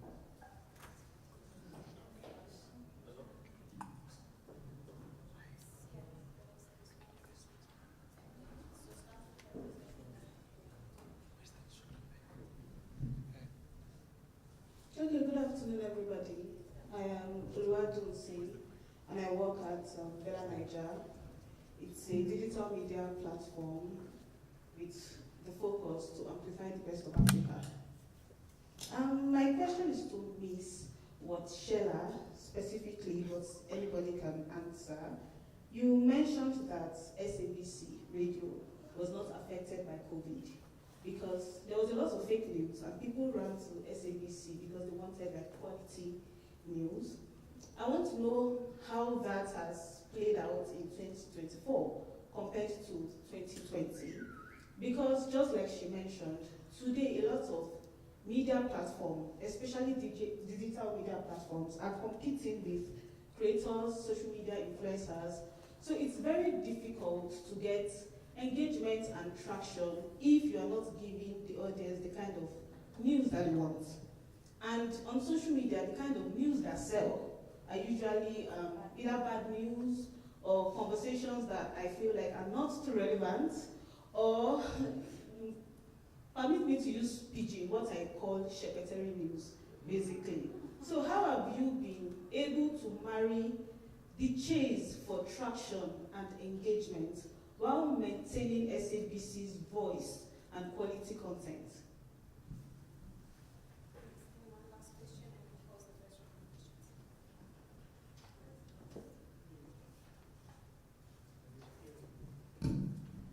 Okay, thank you very much. It's Rahman Abdullahi. Kate Skinner, when she was speaking, I quickly browsed through information on Google, and I discovered that she said something that really struck me. When she was asked, if you meet president, what will you say? She said, please focus on the communication industry. Shouldn't be an afterthought. I believe that this is what we are doing here. Based on my experience, maintaining media sustainability comes with a lot of effort. But I believe that it is incumbent to start treating news as a product. And what do I mean by this? We have to focus our effort into the commercialization of news too, because we've seen with the rate of digital transformation, we've seen a lot of media houses collapse. And I believe another factor which we need to consider is the power of partnership, especially with social media. I think Skinner or probably Nada said that. So when we are talking about audience campaign, it is very, very important. And also, the integration of technology in our approach. You mentioned about data and metrics. How are we getting there? who are those reading our stories, what is the demography. So we have a lot of tools, even on Facebook, that we share our stories to. We have Facebook business suits. We have Crowdtangle. Unfortunately, Crowdtangle was Facebook stopped Crowdtangle last month. So we can get who are those reading, what are they reading. So we can check. Data is very important. And another key factor to media sustainability is how do we manage our audience engagement and who are the audiences? Let me give you an example. We have probably SABC having maybe Metro FM, for instance, having their newspaper probably in English. Can't we consider people who are speaking Xhosa, Zulu? I think Zulu is the language of South Africa, right? So, how can we use technology to reach these people? What of incorporating AI for translation? This is part of the penetration we should do. But as we said, we have to look into, we have to check this, how the technology is being used. And finally, I believe in the power of UGC, because if you check the rate at which digital transformation is going, we are seeing opinion of people constituting a larger chunk of mainstream reportage every day. How do we manage this? How do we build our credibility on it? And business model. Down to me, I believe that editorial work in the newsroom should be separated from the sales and marketing. If you check some of the Financial Times, they have the newsroom different, separated totally. The same room, but the sales team probably they are down, you have the editorial at top. This is how to manage how the revenues come when it comes to revenue generation. So thank you very much.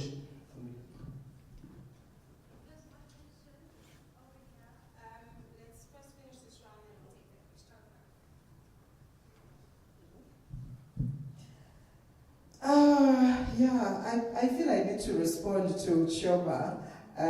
She spoke with passion there on radio, even though that was not a question. I want to say I agree with you. That makes the two of us. Radio is indeed the most powerful media, but you know what makes it so powerful is the fact that it's personality driven.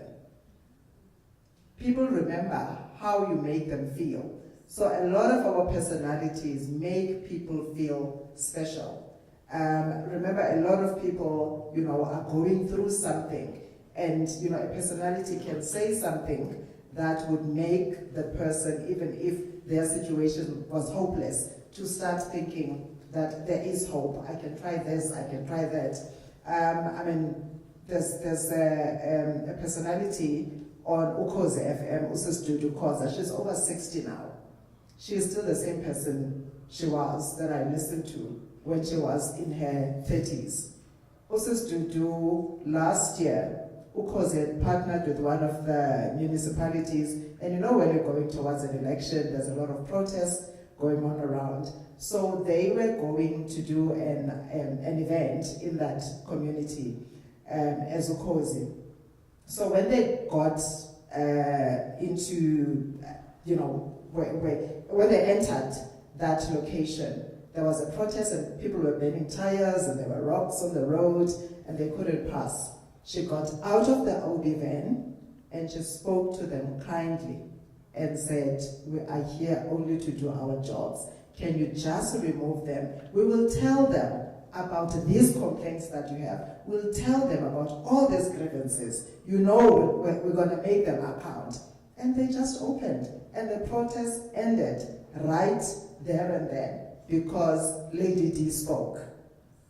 So that's the thing about radio, is that it has a face. The personalities have a face, and people look forward to meeting the personality one day, and therefore they follow that person all their lives, looking forward to the day that they finally shake their hand.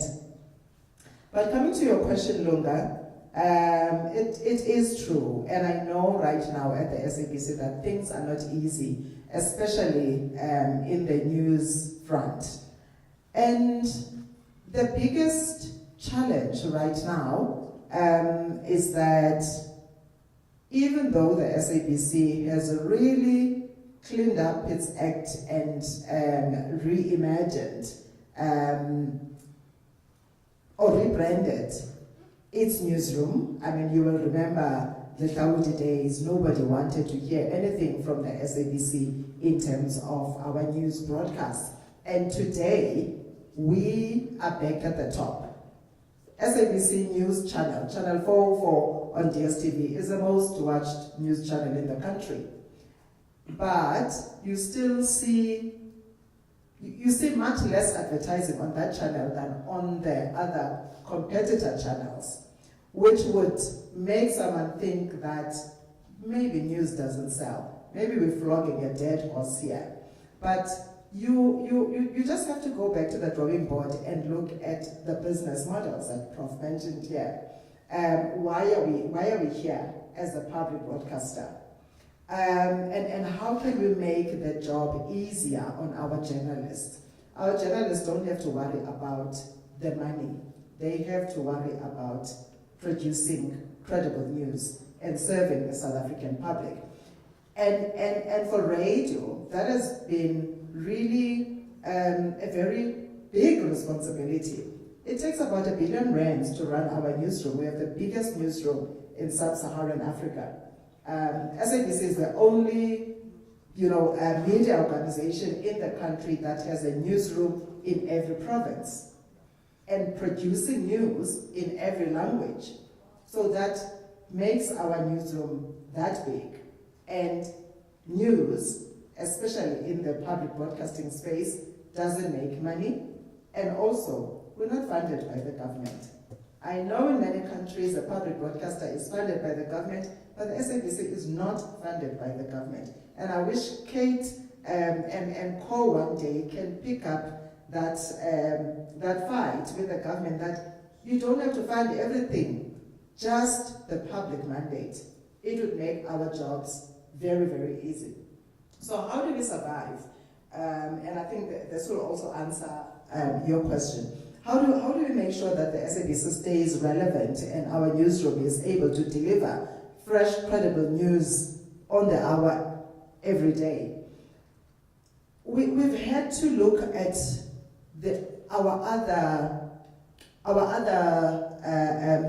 parts of our business, to relieve news of the burden to generate revenue. So our radio stations, all 19 of them, PBS and PCS, have revenue targets.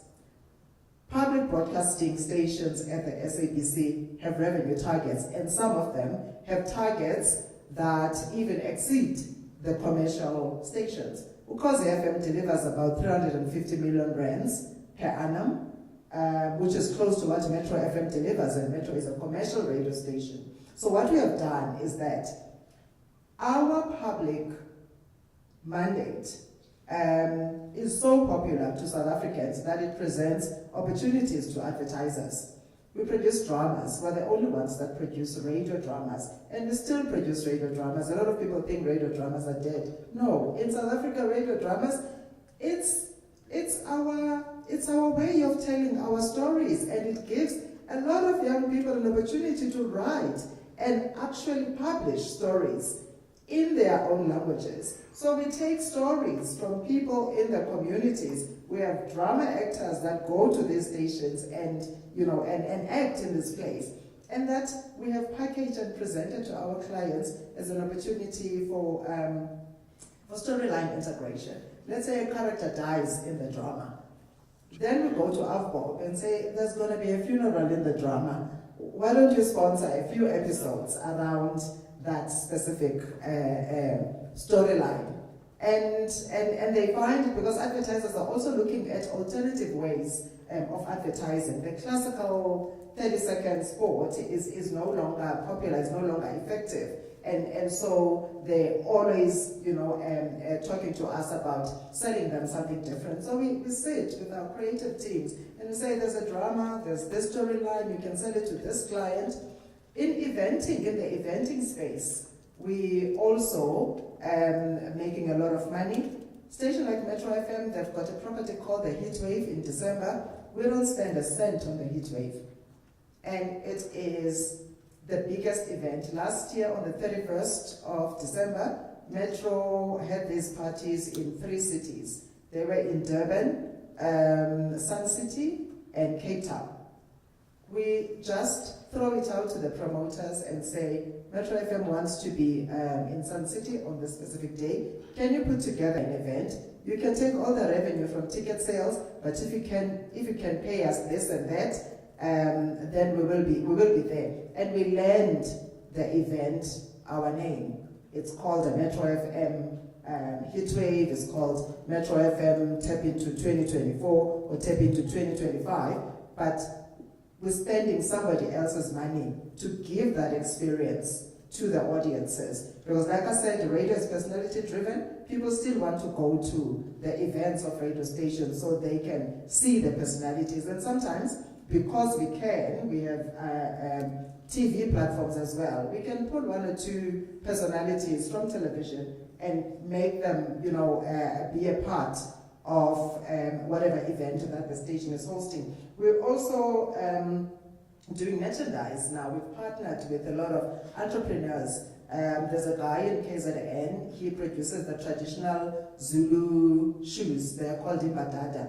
So, and there's a saying in KZN, those who speak Zulu, and it's like slang that you'd find in the taxi rank, drivers saying, how Lushuni agasebenzi, oh wow, kanti Lushuni njani. So we call them Ushuni Ukhozi FM. So it's traditional Zulu badadas with Ukhozi FM logo, and they are sold and the station gets royalties from that. We don't spend a cent, we don't make shoes, they make the shoes, but because the association with Ukhozi FM increases the volume, they sell more, and we get, those royalties from that. So we've had to diversify our business in order to support the public mandate, which is a very weird and unfortunate thing that we have a public broadcaster that is mandated to deliver services to the public, and yet the government, is not financing those services. But thank goodness we've got a plethora of platforms that are able to produce, the much needed revenues, and pass on to the newsroom. But it's not an ideal way of doing things, but it is what it is.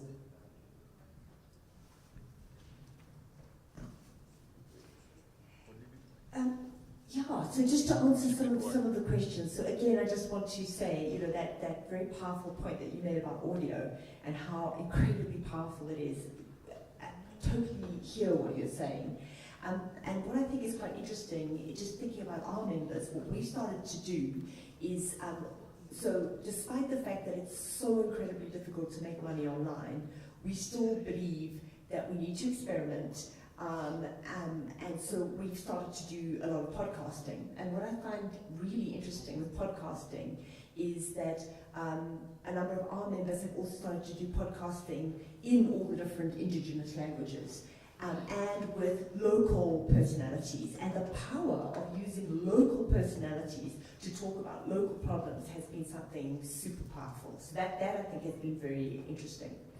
I think that one of the points that was made from the audience was this issue of what are people doing about sustainability, and have people thought enough about it? And I have to say, just being in the media industry for as long as I've been, I think we think about sustainability every minute of the day. So it's not like we don't. I mean, we might not have made as much progress as we want to, but I think it is interesting because I think we have made some progress. Again, I want to talk to your point about the public mandate. And I think what we're wanting to do is to ensure that government does pay for that public mandate, because I think it is hectic to have to be selling shoes on the street in order to be getting money in. I mean, that is a nuts situation for us to be in.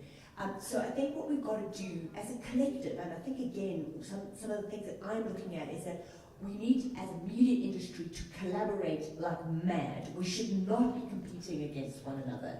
As community media, as the commercial media, as the public broadcaster, we should be collaborating. And there are a number of things that we should be looking at, and it benefits all of us for the public broadcaster to be getting public funding. The power of the public broadcaster in terms of, for instance, training people, in terms of, you know, putting out that really excellent public content which is difficult to fund. We must continue to do that. And that public money needs to come in there. When we're looking at other kinds of media, we can then also look at the different funding flows. And what we discovered when we went to Ohio, USA, which I thought was really interesting, was one of the key learnings was you need multiple funding streams. You can't just rely on advertising. We're not there anymore. So what we need to do then is to look at various things. And so just very briefly to say, so we looked at donor funding coming in. Tricky, but there are possibilities around that. We looked at consultancy services, saying, you know, so again, looking at community media, we have got a lot of skills. I mean, we can do amazing video, we can do podcasts, and we can use that in ways of like actually bringing funds in. And then this issue around events, very powerful in terms of events. But we're not doing any old events. We're doing events that build our audiences.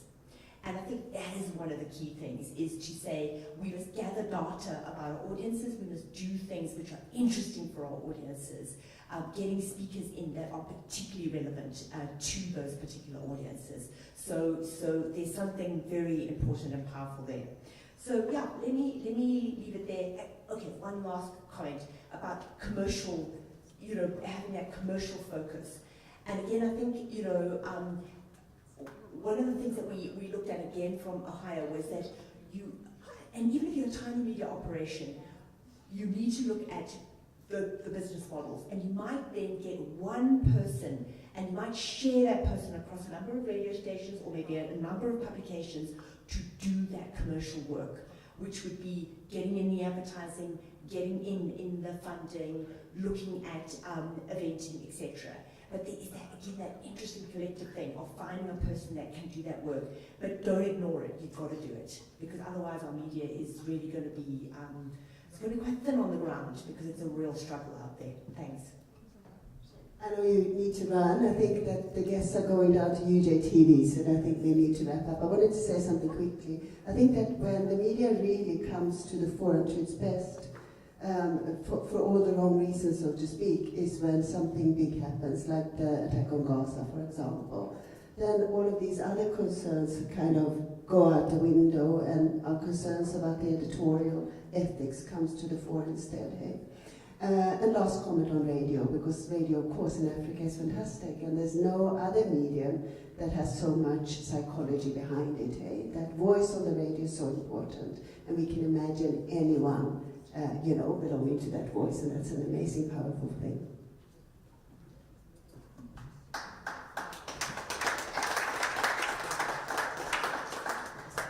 Okay, I know there was a hand at the back. There was one hand. Now I'm seeing two hands.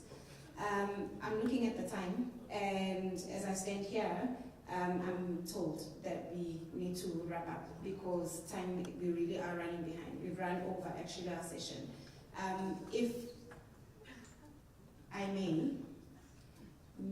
can you please address your questions to the individual panelists, right? So after the session, they'll be here just for a few minutes, then you can address those questions to them. Is that okay?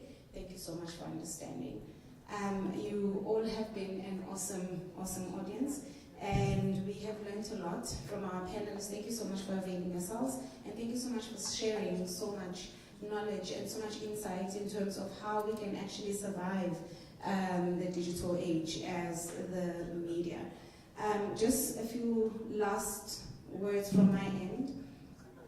Every story has a face, right? Every story has a face, and this touches on relatability and also credibility as well. Because if your story is not credible, I'm not going to believe it, and I won't engage with your story. So the media, and also the media exists because we, or the audience, are social beings. Okay? And because of that, storytelling is embedded in our DNA as human beings. We know that nations have been built through storytelling. The opposite is also true. Nations have been destroyed, rather, because of particular stories due to misinformation, disinformation, and even misrepresentation of whatever the information was, right? So as media personnel, we continue to have a responsibility that we cannot run away from. Whether it means, because now clearly we see that we have to engage with the digital platforms, and on those digital platforms, it just now means that we have to continue telling our stories, but then telling them or packaging them in different ways, because we have to be innovative in everything that we do.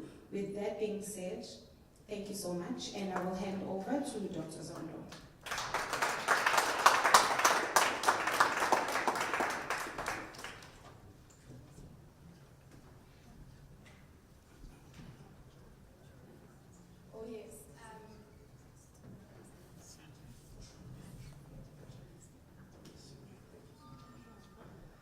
Ladies and gentlemen, that brings us to the conclusion of the last panel for the day. Please help me give a very warm welcome and an enthusiastic round of applause to this exceptional panel that we have in front of us.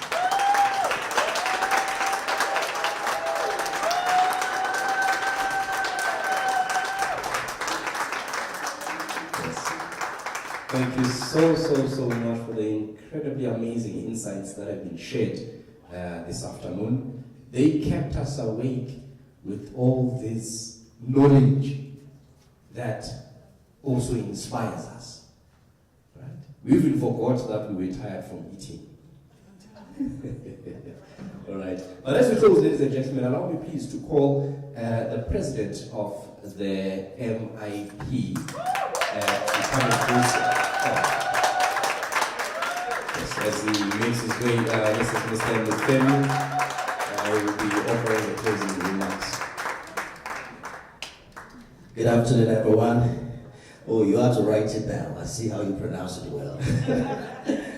On behalf of all of us from Nigeria, we just want to say thank you. It's been a very exhaustive, eye-opening session. We have learned a lot. We are also looking forward to making friends so that next time I'm on television, I can call you on Zoom or the prof and have a conversation with you. We can recognize this our guy again. We call him Senator Shagari, and it's made us so proud. Can we put our hands together for Stephen? So we just want to say thank you. Thank you to MTN, thank you to PAU, thank you University of Johannesburg. We're hoping that you will invite us again. Thank you so much.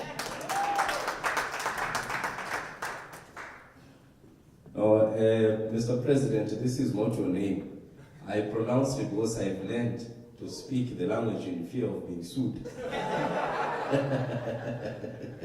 All right, so there's been a request, ladies and gentlemen, for a group photo with our panelists. So I ask that the photographers may they please chaperone us. And then after that photo moment, we will then be proceeding to the UJTV studios for our tour. But before then, there is tea and coffee and some scones that are being served outside. Right? So, but for today, this is where we end. So allow me to thank you all on behalf of the School of Communication at the great University of Johannesburg.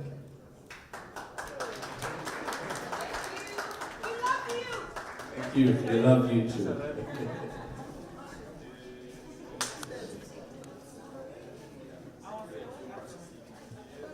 Yeah. The crying and the nothing. There's only one institution in Africa. Yeah. The University of the North that produces most of these